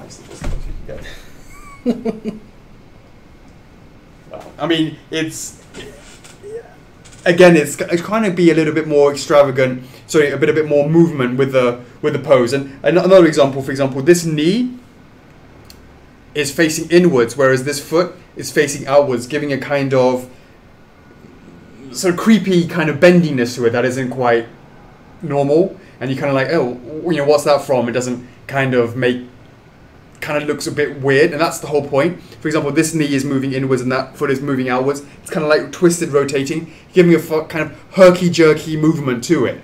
And that's extended into the actual movement of the arms, that the way they come out, and the hands themselves. The hands of them, they're not sort of straight going towards you, but it has this kind of really... Hey, Monya, please don't post that again. I mean, we'll get back to that once we've gone through describing the statue. You know, I know people first instant is, oh, is this going to tip over? Is this top heavy? You know, is this going to have a lot of metal rods and all that stuff? We'll go into that a little bit later once we've gone through the product. Right? So the movement of the hands themselves, they're not straight going forwards like a human. It has this kind of disjointed, kind of broken kind of feeling where it's emphasizing his long fingers. Yeah. And it's emphasizing the kind of gnarliness to it. It's kind of... Hence why that kind of creepy feel. Like you see a lot of horror films. Right. You know, jump scare films. Yeah, you know, it's sort of like walking around, like kind of like jerk, kind of. Right. Twisted. Right. So that has really been incorporated from the official artwork. I mean, that's what it was in there for the official artwork itself. So that's definitely something that we wanted to make sure that you could sort of see that with the actual arms, and of course. It's the Mimic, his arms are out, therefore the chest itself must be open. Fully open. Fully open, and you know what happens when he grabs you, you get chomped. So he has his mouth wide open with all the finger teeth sticking out, all ready to bite you at any given moment. So we really wanted to get the movement right. And the movement was movement with the legs, movement with the arms, movement with the hands, movement with the chain, movement with the box opening, and also the movement with the tongue. The tongue is not just flopping down; it's got some almost like an S movement to it, which is kind of like a how do I say it? It's got this kind of sort of tension to it, that it's not just flopping down, it's got this S-mode movement to it. And overall, it gives this really beautifully creepy kind of, I should say, sort of look to it. Let me know what you guys think. Do you like this pose? Do you like the way it's kind of herky-jerky? If we captured its kind of quirkiness, its creepiness, let us know what you think in the comments. I'd love to hear that. But you know, we're really happy with how that came out for sure, and we had a ton of fun sort of getting that. We worked closely with the obviously with the 3D modeler Tushank. Did a fantastic job. He worked with us on SIF as well, so we were really pleased to team up with him again. He did a fantastic job working with just to make it a little bit more freaky and just getting it just right. So yeah, that's where we're sort of at with that. As we're sort of talking about that, we'll bring it around and again talk a little bit about some of those details, Chocks. Hey guys, remember this is a webcam, so make sure to check out the documentary that we've done in 4K. There you can see a lot of details, close-ups, because right now, obviously Mimic is very similar colors in but if you go into the detail, you can see there's a lot of different colors on the skin. Yeah, on the box, etc. We'll bring the camera over. Be very, very careful about it. We will do. And but let's just talk about some of the details, and then we'll bring the camera in close so we can see and focus on some of those details that we talked about. So, let's talk about the details that we start from, I guess, the bottom up, Chocks. Yeah. I mean, we've already covered the base. Sure. Just to highlight that the cracks, those big cracks, are where the feet go, to give the emphasis of weight and power. Yeah. From Mimic. And then let's start from the feet. The feet, you can see, you can see the dirt on the actual skin, the different types of browns, the nails a little bit shinier, and then it's very bony at the front because it's very, the guy doesn't have that much, what do you call it, flesh on him, or muscles by the feet. That is your fan. It's like super loud. Everyone's like, I can't help it, mate. I'm just saying. It's my laptop. Yeah, they're like, is that your laptop, Sam? It's probably too hot. So yeah, so you can see the veins. I'm not sure they can see it from the front, right? Oh, let's brought it closer to you. Let's put it to the front. Okay. So I can see. Can you see the? Can they see the feet though? That's a problem. That's why I need to pull it back. There. Yeah. Yeah. Now they can see the feet. So yeah. Right. So let's start again. So you can see the nails. The individual nails are painted, very glossy. There's dirt and grime. So the feet at the bottom are different colors compared to the legs and thighs, and then you can see the veins. The veins are like really pumping outwards. So that there's tension there. There's tension there. Yeah. So bones, veins. You can see the ankles, and then you see the kind of the black wash between the muscles going along the leg, all right, down the sides, around the edges, and then the skin texture here, they're totally different around this area compared to the bottom. Oops, sorry. No worries, no worries. So it's the table, guys. Don't worry. Oh, this is not on the not bottom. On the table. Yeah, that's not on the table. Yeah. So yeah, veins going around all the way the legs, to the thighs, to the knees. Did we talk about the skin texture yet? Yeah, the skin texture is, like I said, it's totally different. Like up here, it's really wrinkly around the top here. Right. It's really wrinkly around the top. Also, it's got this kind of leather texture in some areas, and some areas are more like pore textures. It's kind of old wrinkly. Old wrinkly skin. Old wrinkly skin. Basically. But he's also really skin. thin as well. So he has all of that sort of stuff. So, definitely the overall effect for it really kind of highlights to have all those skin textures. It highlights the muscles, the anatomy as well, because obviously it's chunkier up here on the back, and then you see the muscles in different areas of the thighs, and then around the hips and the curves, the rib cage. Right. Absolutely. So we knew that going in, that we had to look at the anatomy, because this guy is knackered, right? because he's naked, we had to really sort of look at the anatomy really carefully and look, because you couldn't cover it with clothes. It's not like he's wearing a suit of armor where you don't have to worry about that because you just follow what the suit of the armor would look like. So we had to think about that. We also had to consider the fact there's a lot of skin. What could we do to make it a little bit more, what's the word? What could we do to make it a little bit more sort of lifelike or a little bit more interesting? So what we did was, bring this round, make sure I'm not messing up here, Chocks. That one over here.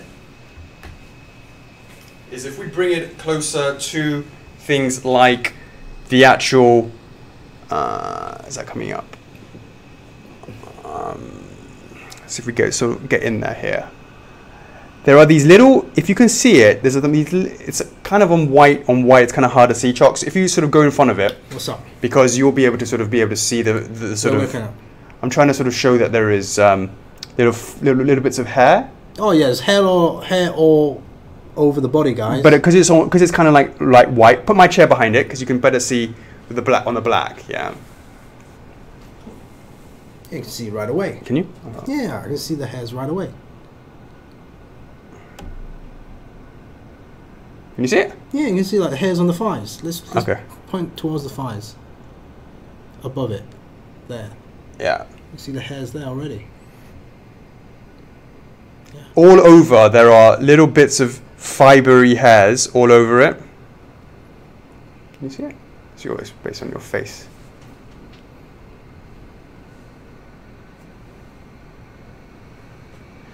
Again, this is not the best. Let's have a look at. What about the ankles here? Would that be you? Just focus on the ankles there. You can see it. Oh no! Don't move. Just focus this area here. Yeah, you can see it. Yeah. You can see the hairs on there. Yeah, I mean it's very, very subtle hairs. It's very, very subtle hairs, and it's it's sort of been there to just to give a little bit something extra. They're all over, little bits of fibers, and if you actually have a look at the actual, now we're sort of looking at the hands themselves now, Chocks. Yeah. They have them on the hands as well. It has it all over in the skin area. The arms, elbow area. Now we have a peek directly inside from the top.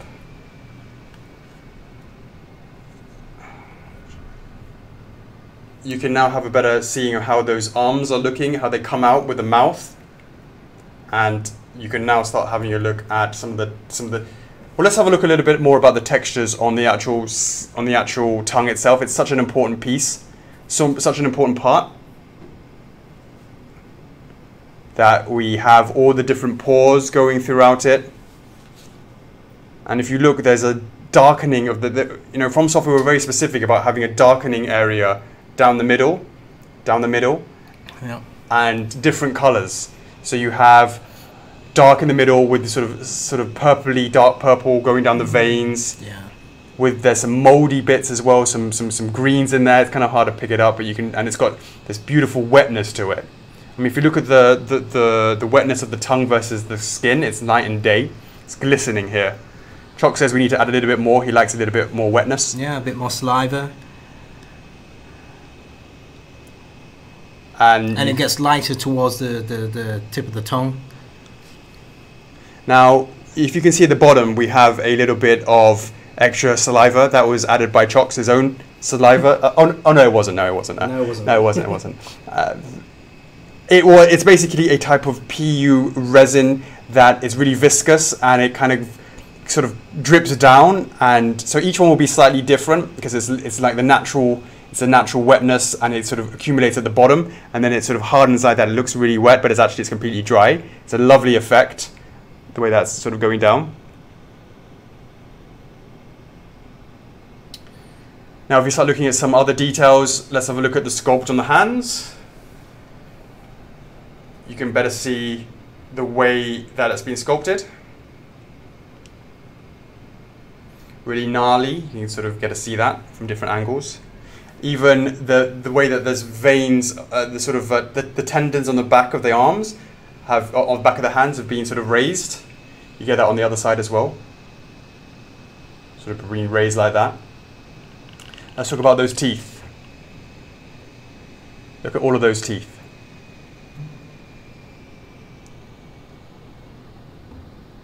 They are so freaky.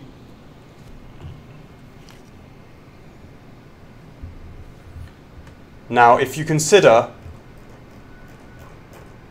that these are very, very thin, we're not 100% sure on what the final material may be. It might be a PVC teeth, or it might be metal. We haven't decided. It's probably going to be PVC or ABS. We have to sort of decide on that. It might be resin, but we've got to make sure that this doesn't avoids being broken. So that's definitely something that we haven't decided yet, and we will know that more when we get to the production stage.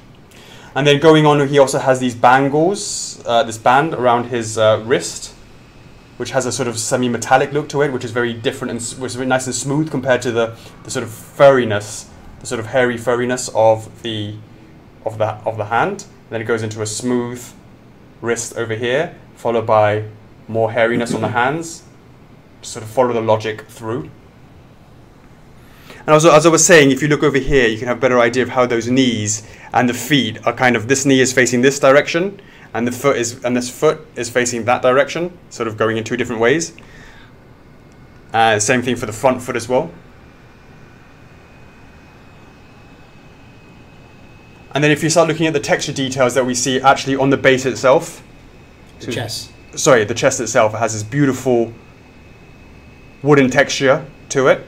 Yeah, guys, it's very, very detailed. I mean, each kind of plank, what'd I say? Yeah, yeah. Plank along for example, the top of the chest or the side of the chest, each have different texturing,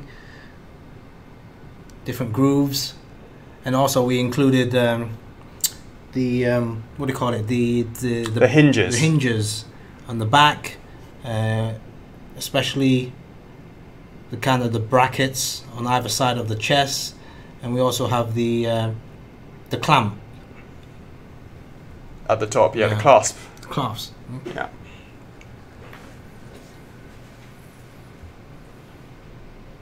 Yeah. What was called? Yeah, I know. I see this more. Is that okay, there, Chocks?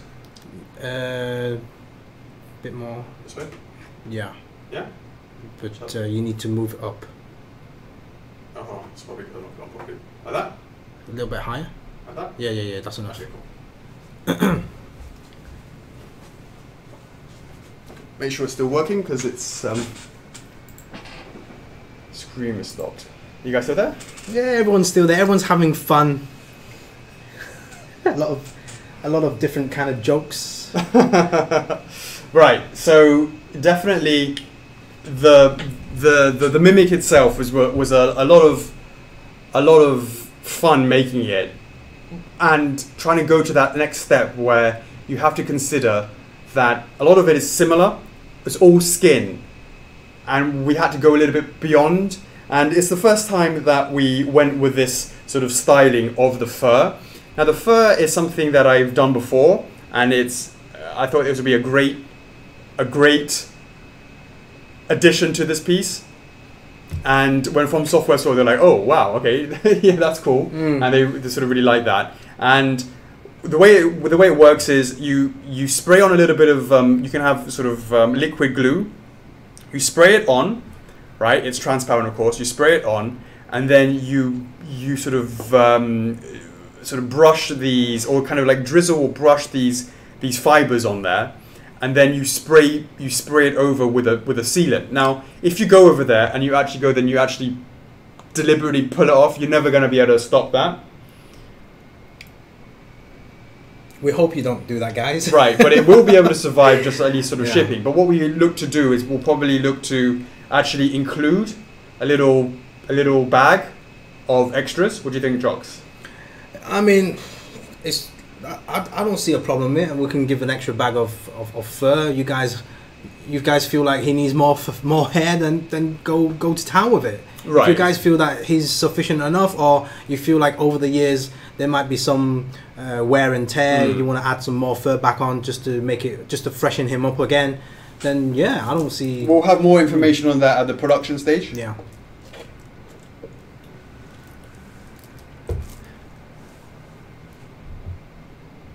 Yes, Petula, I have experience of that in other cases, if you know what I mean. We'll talk about that later. PM me. So, this is really... Is there anything you want to add before we start talking about the exclusive Chocks? I'm alright. Okay. Yeah. Okay, guys. Let me explain something again. How do we best do this? I'm going to suggest we take this away. The whole thing? Mm-hmm. Okay. Yeah. Alright, so do you want to take it off? And then I'll move this out of the way.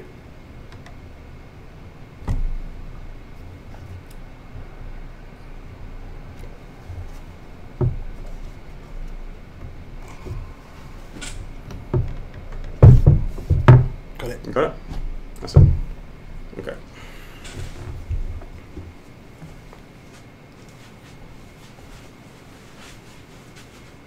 No. That's fine. You just put that there. Okay. Where? Just there so you can get it. Or whatever. Yeah. How? It's tricky like that. Oh, let's take the top off then. Yeah? Just a two-part thing, isn't it? Yeah? That's not too... Oh, watch out that. Yeah, no. Okay. If I just sort of... I'm going to slide it under. This is... Hold on, should be. This, okay. Right, excuse me. Right? Yeah. My back. Oh. It's getting mashed. I thought you've been doing some exercise. I have, but I didn't expect to be having to lift that sort of stuff. Whew. Whew. Okay, is everyone still there? Is everyone still there? Everyone's still there. Now, I want to explain something to you Dark Soulers.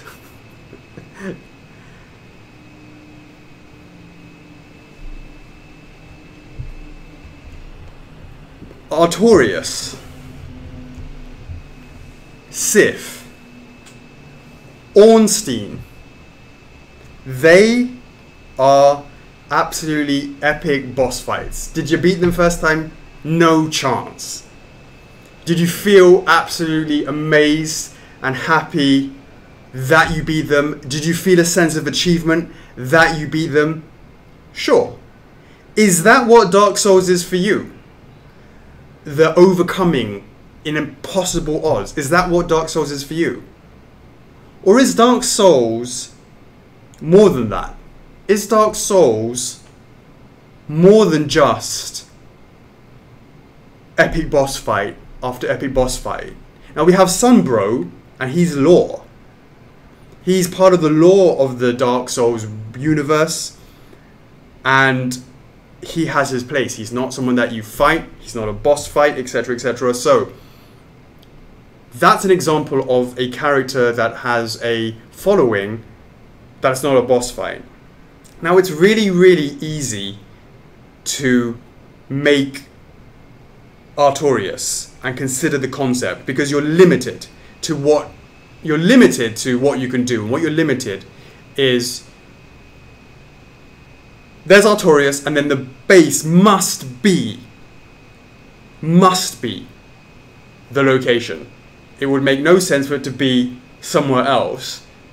You fight Artorias in a specific area, therefore the specific area must inspire the base.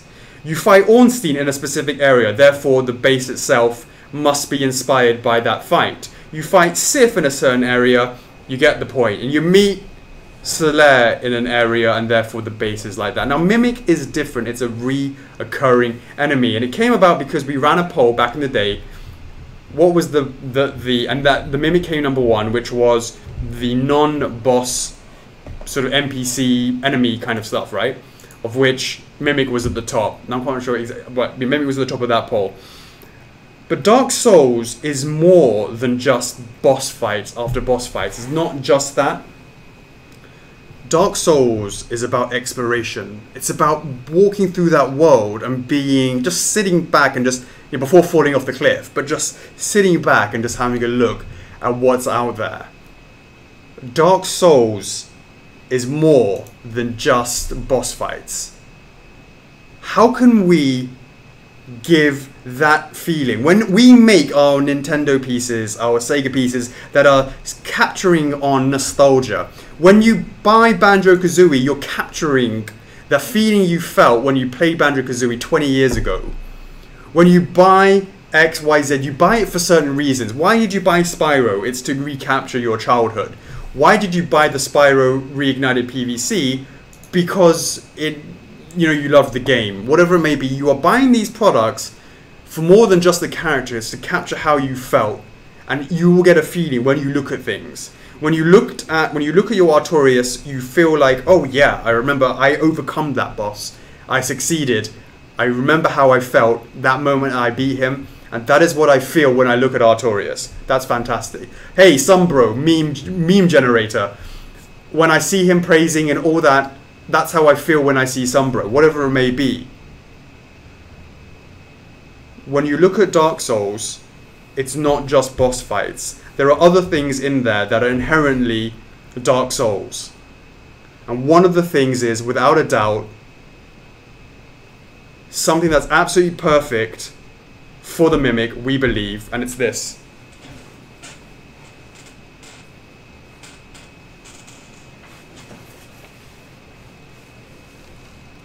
Messages. Warnings. Letting other people know, either trolling them to say, oh, there's someone, you know, that's not that's a great chest, open it up, oh, great treasure ahead, whatever it may be, great chest ahead, etc., etc. Look at that. This is what Dark Souls is all about. It's capturing different parts of the game. Chocks, let's bring on the Mimic as well. Yeah. Yep.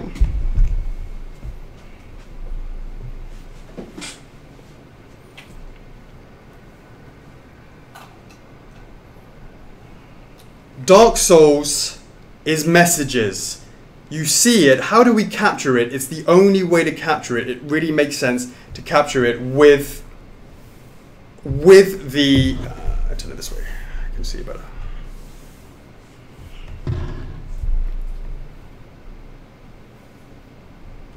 All right. Did you break it? Did I break it? So. Remember, guys, this is a prototype, all right? So all the engineering, all that stuff, we will make sure... Yeah, we'll talk about more about that as well, right? So, Dark Souls is messages. This great messaging system is really amazingly unique to Dark Souls, where it'll be like, okay, so you have these 3 lines in this beautiful orange-black glow that people can see, and then they can read it, and depending if you're being trolled or you're not being trolled or whatever it may be, you will, you know, you'll read it and you'll make your own decision about what happens. There is no other piece that I can think of that would be so perfect to bring an element of the Dark Souls franchise than the messages for the Mimic. You're not going to have messages in the middle of the boss fight. Oh, you know, be careful, Artorias is here. I know, he's attacking me. You know, what I'm trying to say is, this is the fantastic point of which to do it. It doesn't make sense to have it with Sumbro. It doesn't make sense to have it with Ornstein, Sif, or Artorias. It makes a lot more sense with this piece for it to happen. Now, you could have said that, as you know, this is an 8x8, and if you look at the regular, or the standard version, I should say, you might feel that it's a little bit sort of wasted. Although we were talking about the fact that there's open spaces. So that was the reasoning behind it. But for the exclusive version, we have here the great message effect over here. And to let you know, we're in bright lights here, but we've gone ahead and animated it. Now you're definitely not going to be able to see it without turning off the lights.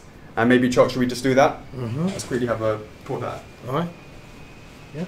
I've already turned it on. Okay. So I guess.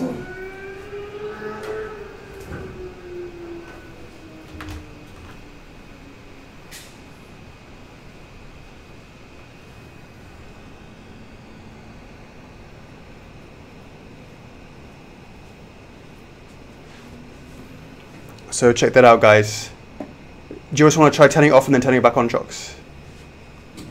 So you turn it off? No, I'm talking about the base lights. So just push it in the back. So turn it off.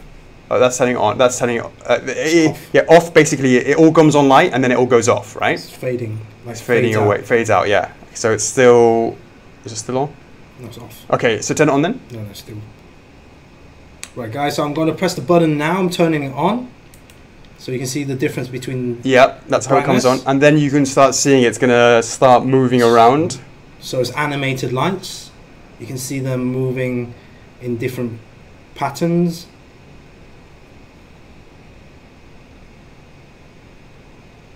Yeah, you can sort of see it. Now, does it need to be a little bit faster? Or whatever it is, we can do a little bit more checking on that.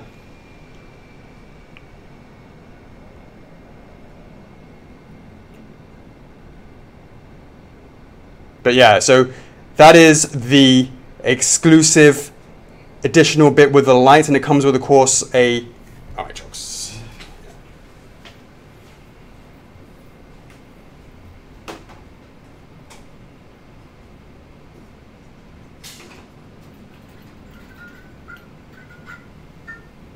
Is that in the center? Sorry? Just have a look if it's in the center. Yeah.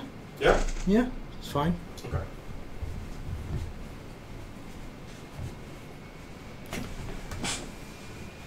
Cool.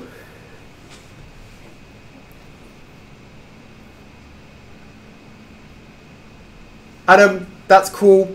This is what we're going for. Maybe if you wanted to, you could remove one, but you know, you do understand that the feet are wide open, at least for this part. So this part is absolutely needed.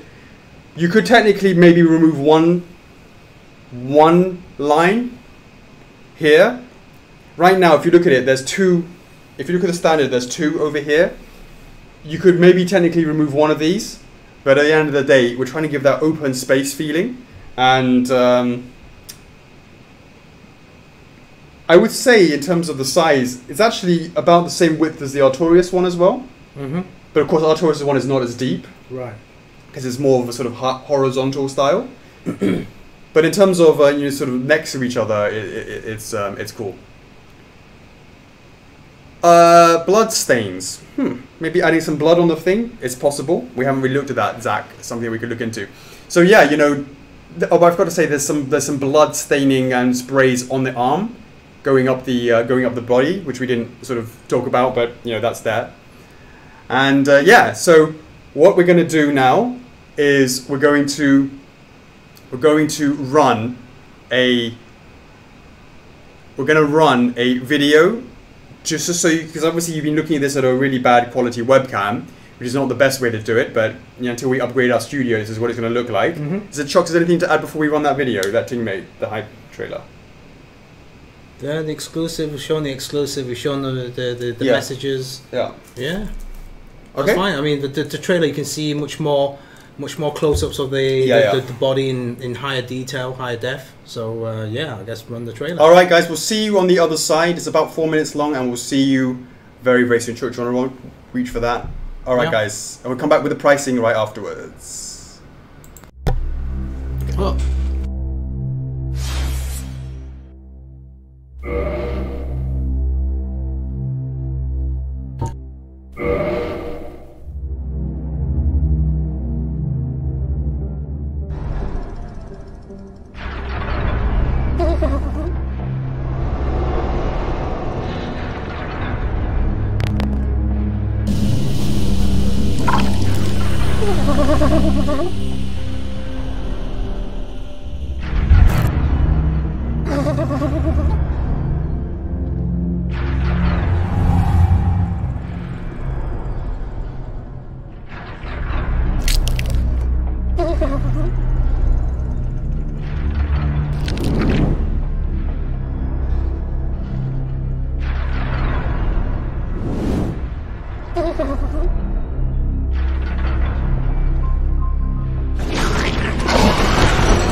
Check it out, guys. Companion edition mimic chest. Bada bing, bada boom. First companion piece of. He's all shy. Oh, is it? There we go. Say Say cheese. That's like a smiley mimic right there. Absolutely loved making this piece, Chocks. It was from the first day that we knew that we were making the mimic that we felt that we had to show the difference between a normal mimic book chest and a fake mimic chest. Sorry, yeah, and a fake mimic. And those that don't know, there are two ways that you can spot a mimic, Chocks. Do you want to run them through? I'll let you run it through. All right, fine. The first one is looking at the chain. If the chain is angled forwards, it's a real mimic, or it's a mimic, I should say. And if it's curled backwards like this, it's a normal chest. But of course, you don't know that at the beginning. So the first time you just run it, you smack it open, and then you just get you die, right? Then, if you look at the way that the chest for the mimic itself, of course, as I say, one is the way that the chain is, and that's why this chain is completely, Chocks, real, and it's how you wish to place it. How you want to place it. How you wish to place it. The second thing, of course, is, well, on cue in 3, 2, 1. There we go. A mimic chest, if you look at it long enough, will breathe. How cool is that? It will breathe. And we wanted to make sure that we brought that into the element of the companion piece. And we were super, pumped to do that, Chocks. Definitely, yeah. I mean, like, for the past year, everyone's asking, what's the exclusive? What's the exclusive? There's more than just the exclusive. So, this is a companion piece. So this is a companion piece. Now, how do I say this? You could actually consider it to be a DE, but it's really a companion piece. And there's a slight difference between the two. The first difference is, if it's a DE, you're forced to go and get the DE, which means it's usually it is more expensive than the standard, and the exclusive is the DE, right? It's just by the nature. You're forced to get the DE. If we made this the DE, you would be forced to buy the Mimic in order to get this. Does that make sense, right? And we're not doing that. We're offering a companion piece, which means that if you buy the Mimic and you buy this, you can get a combo discount, which is basically the DE, essentially, because you would get the same number of your Mimic, of your Mimic chest and your Mimic itself. That would be the DE, but it's we're calling it the combo here, because you can also buy this piece on its own separately as a companion piece. Now there's a numbering implications with that, and we'll explain that a little bit more. But you will, and I want to be very, very clear, this is the, right now there's still the pegs here. We actually have another version which doesn't have the pegs in that. The companion piece comes with this base with the chest. It's not like you just buy the chest on its own. You're buying the base itself with the chest as well. And of course you would have the Mimic, if you wanted to go for the DE or the combo, I should say, you'll have the other Mimic base and then the Mimic, of course, itself. That is what you would get for the combo. The combo would be both. So standalone, there is this, where it comes with a standard version and an exclusive version for the companion piece. Chocks, you want to run that through? Sorry, come again? For the standard and exclusive versions of the Mimic Companion Edition, right? Mimic Chest Companion Edition. Just want to break it through what comes with what. All right, guys. So let's start off with the standard version of the Mimic Companion piece, the standard Companion Edition. It comes with this base. It comes with the messages as standard, and the standard version comes with the closed chest. All right, that's the standard edition.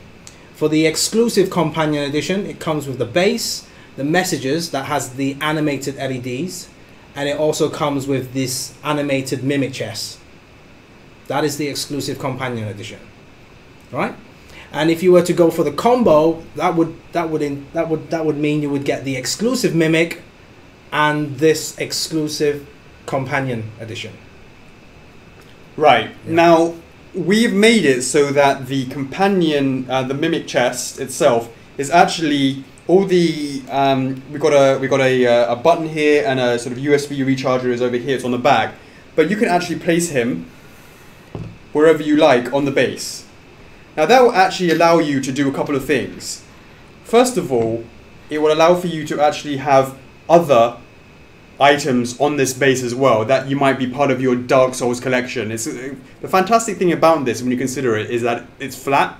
So you could see, I could see an Artorias SD here, a Solaire SD here, whatever you might want to do. I can see those die-cast swords from Sif. Yeah, you could put them there as well. You can see that there. You have this to have a Dark Souls themed place that you could put things in there. In fact, if you even wanted to go further than that, you could even put your 1/6 scale, your Spider-Man, or you see how he gets on against or a Superman or whatever it may be. See how he gets on against a Mimic itself. So that is the thinking behind this piece about what you can do with the with the size. So it's not just, oh, it takes up so much space. Well, actually, it can be part of your Dark Souls collection that you can put things on it as well, should you wish to. But yeah, there's no plans to change any of the size. It's going to be like this, where that's what we're focusing on right now. So yeah, I think that's pretty much it, guys. So in terms of pricing and what have you, Chocks, I guess that's over to you. All right, so And the sizing, you're going to give some sizes. well, the sizes are normally in the documentary, right? So I don't need to go through all that because there's quite a lot of sizes to look at. So just, guys, don't worry about it. We will post the video on YouTube, on the Facebook, shared in the club. I'm sure a lot of people have already screen grabbed the sizes and posted those in the club. We will post everything that we've shown tonight. They will be posted in the club, so take your time. Tonight is just a reservation, so you've got the whole week to reserve and pre-order and come back and validate next Friday. So take all the time to digest all the information, the measurements and all that stuff, so don't worry about that. Yeah, no, I was going to suggest putting the Mimic there, but forget it. Alright, so let's go through the pricing. So let me just highlight this, guys. So we do offer flexi payment plans as always, so it's a 12-month flexi payment plan.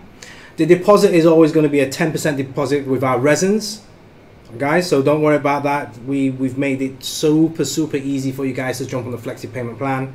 You can even postpone them if you have a little bit of difficulty. Okay, that's obviously down the road, if you know, not right away. Sure. You can't postpone it right away, sure. Right? But here you go, guys. So the standard version of the Mimic, we have that at $549.99. Oh, sorry. Go on, work it out. Anyway. $41 a month. Everyone's been posting the price on the stream anyway. Okay, right, so $41. All right. Per month. Per month. 41. Did you say? $41 per month for for 12-month plan. Yeah. $550. Yeah.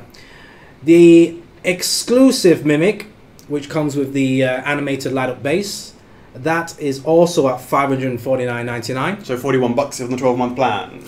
Remember, guys, we do have 5 warehouses as well, spread across the world. 5? No custom fees or taxes, depending on your region. 5. Yeah. Yep. Okay, so the standard companion piece, that is the closed version of the Mimic chest box, and the same base with just the text. We have that at $349.99. Oh God! At $26 a month is what I was going to say. All right. 26 months after you've paid a 10% deposit. I should clarify that, which is $35. Okay. For the exclusive companion, which is the animated light up base with the animated chest, that is also at $349.99. And if you were to go for the combo, which is the Mimic exclusive, including the exclusive companion piece, that is $62 a month after you've paid the deposit. It is a saving of, I'm not sure, $75. $75. So the price is $825. So $824.99 will give you the companions between the two.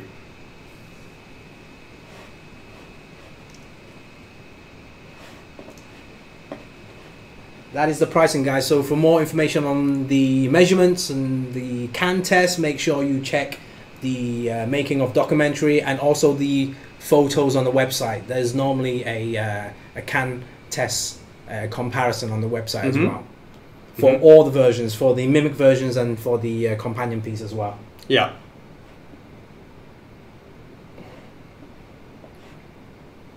Right.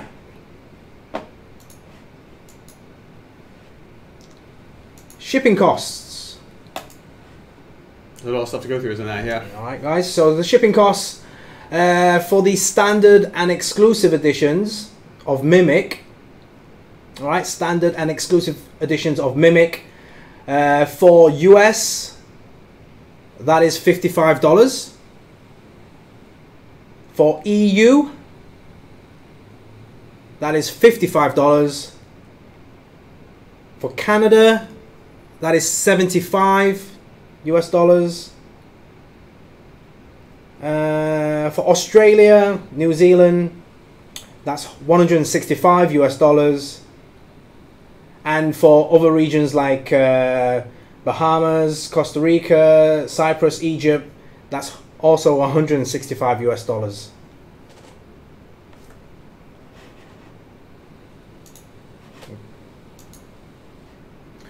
Right, now we move on to the standard and exclusive companion pieces. All right, that's this one right in front of us. For US, that's 45. For EU, that's also 45. For Canada, that's 65. For Australia, that's 115. And for other regions as well, that's also 115 as well.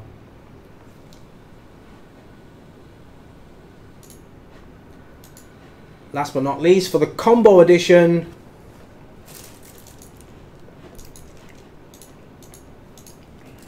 for US, that's 100 US dollars. For EU, that's also 100 US dollars. For Canada, that's 140. And for Australia and other regions, that's 280 US dollars. That is for the companion piece.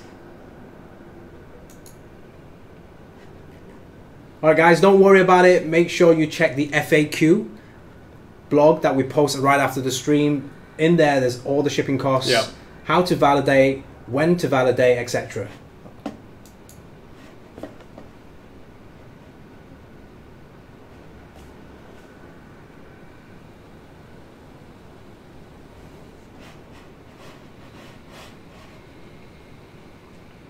Okay. Yeah. All right. So we are going to be putting it up in the next 30 minutes or so? I guess so. We're going to make sure the IT guys are ready for that. Right. Yeah.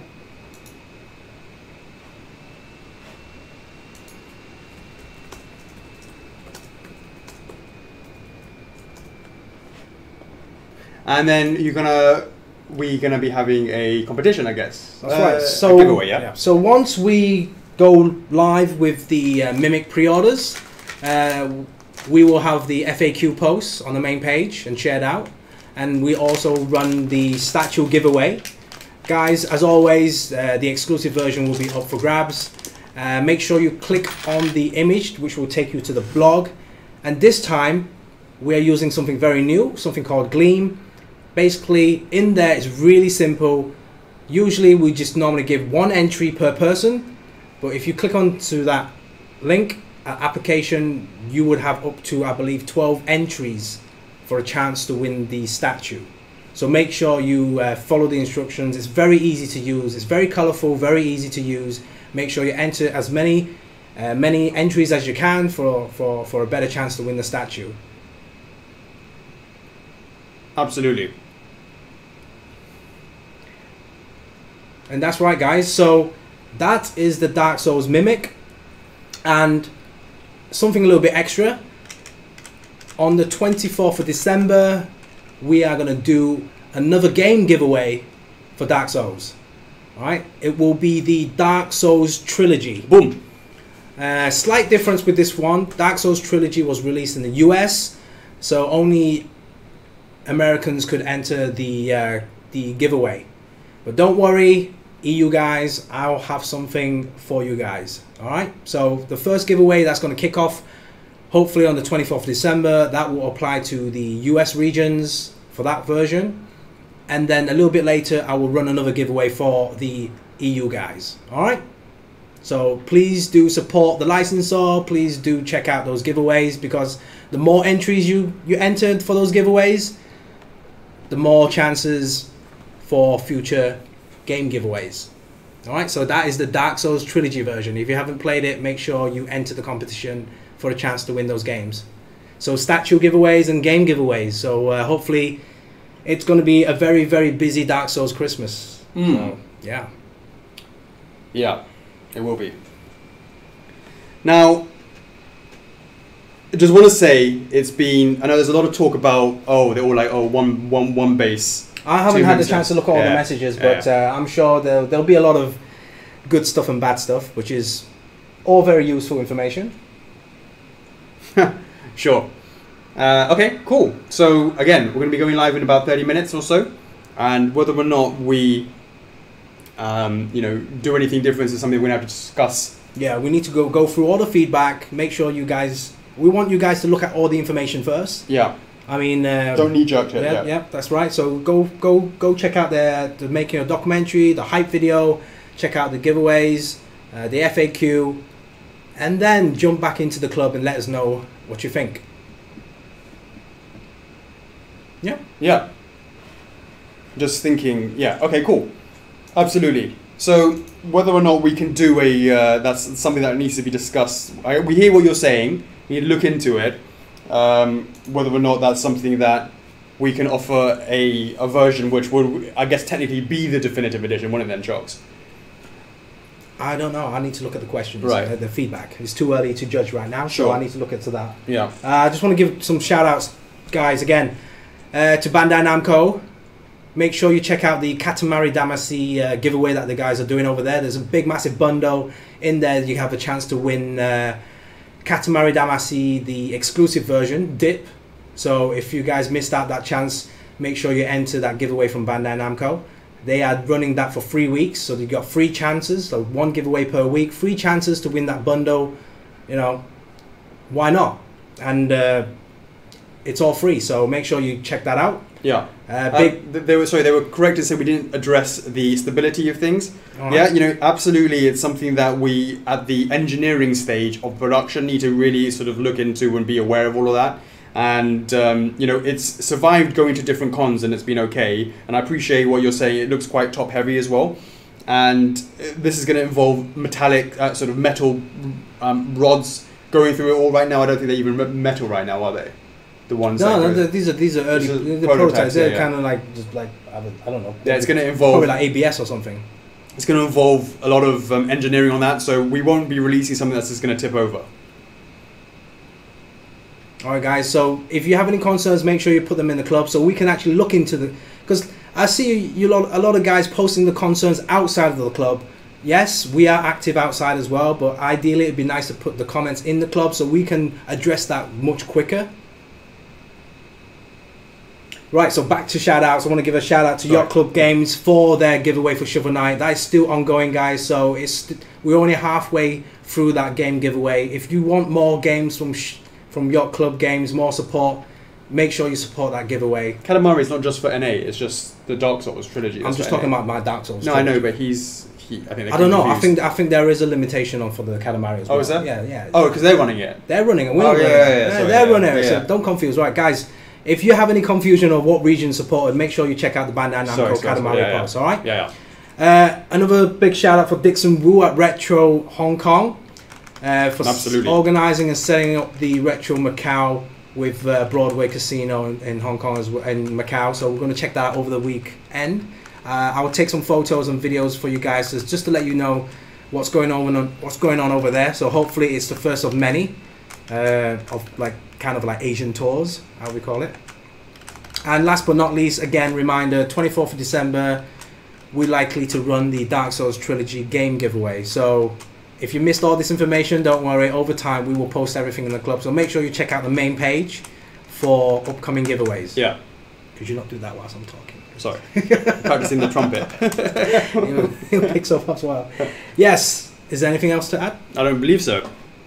Feeding Frenzy the next 15. All right. Launching in 30. We'll do the feedback. We've seen what you do. That's something we'd have to run by the DS. Hey, Jos Mizrahi, we did the poll. It seems like the PC version was quite low, but hey, we're working with more publishers.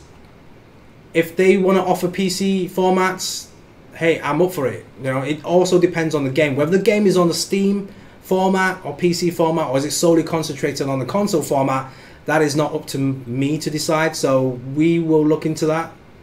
But obviously, the most popular consoles are going to be the PS4, the Switch, followed by the Xbox One. Tobias, I think that's a fair point. I think the answer is you should be able to do that. You'd have to contact CS to do that, though.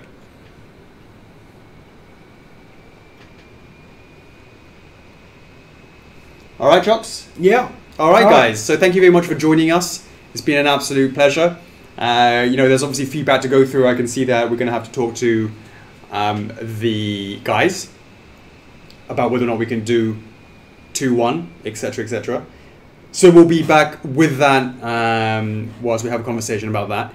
In the meantime, the versions that we've talked about today will be going live in the next 30 minutes, Feeding Frenzy in the next 15, and etc., etc. I think that is it, right, Chocks? That is okay, it for me, yeah. So of course, it has been the 14th of December 2018. I'd like to thank you so much for joining us. Friday Q&A with Chocks and A number 98. We will be back at it again next week for validation Mimic, and we will be able to go through all of that about the numbers. I think we sort of kind of skipped over a little bit. We'll go a bit more about the numbers on that day. And yeah, I just want to say thanks very much for joining us. Chocks, that's another one wrapped up. All right, cool. All right. Yeah. Have a great day, America. Have a good evening, Europe. You should be sleeping, Asia. You should definitely be sleeping, Australasia. Have a great weekend. Have a great week. We'll see you next week. I'm your host, Alex. I'm Chocks. F4F is love. F4F is life. See you in the next one. Peace. Laters.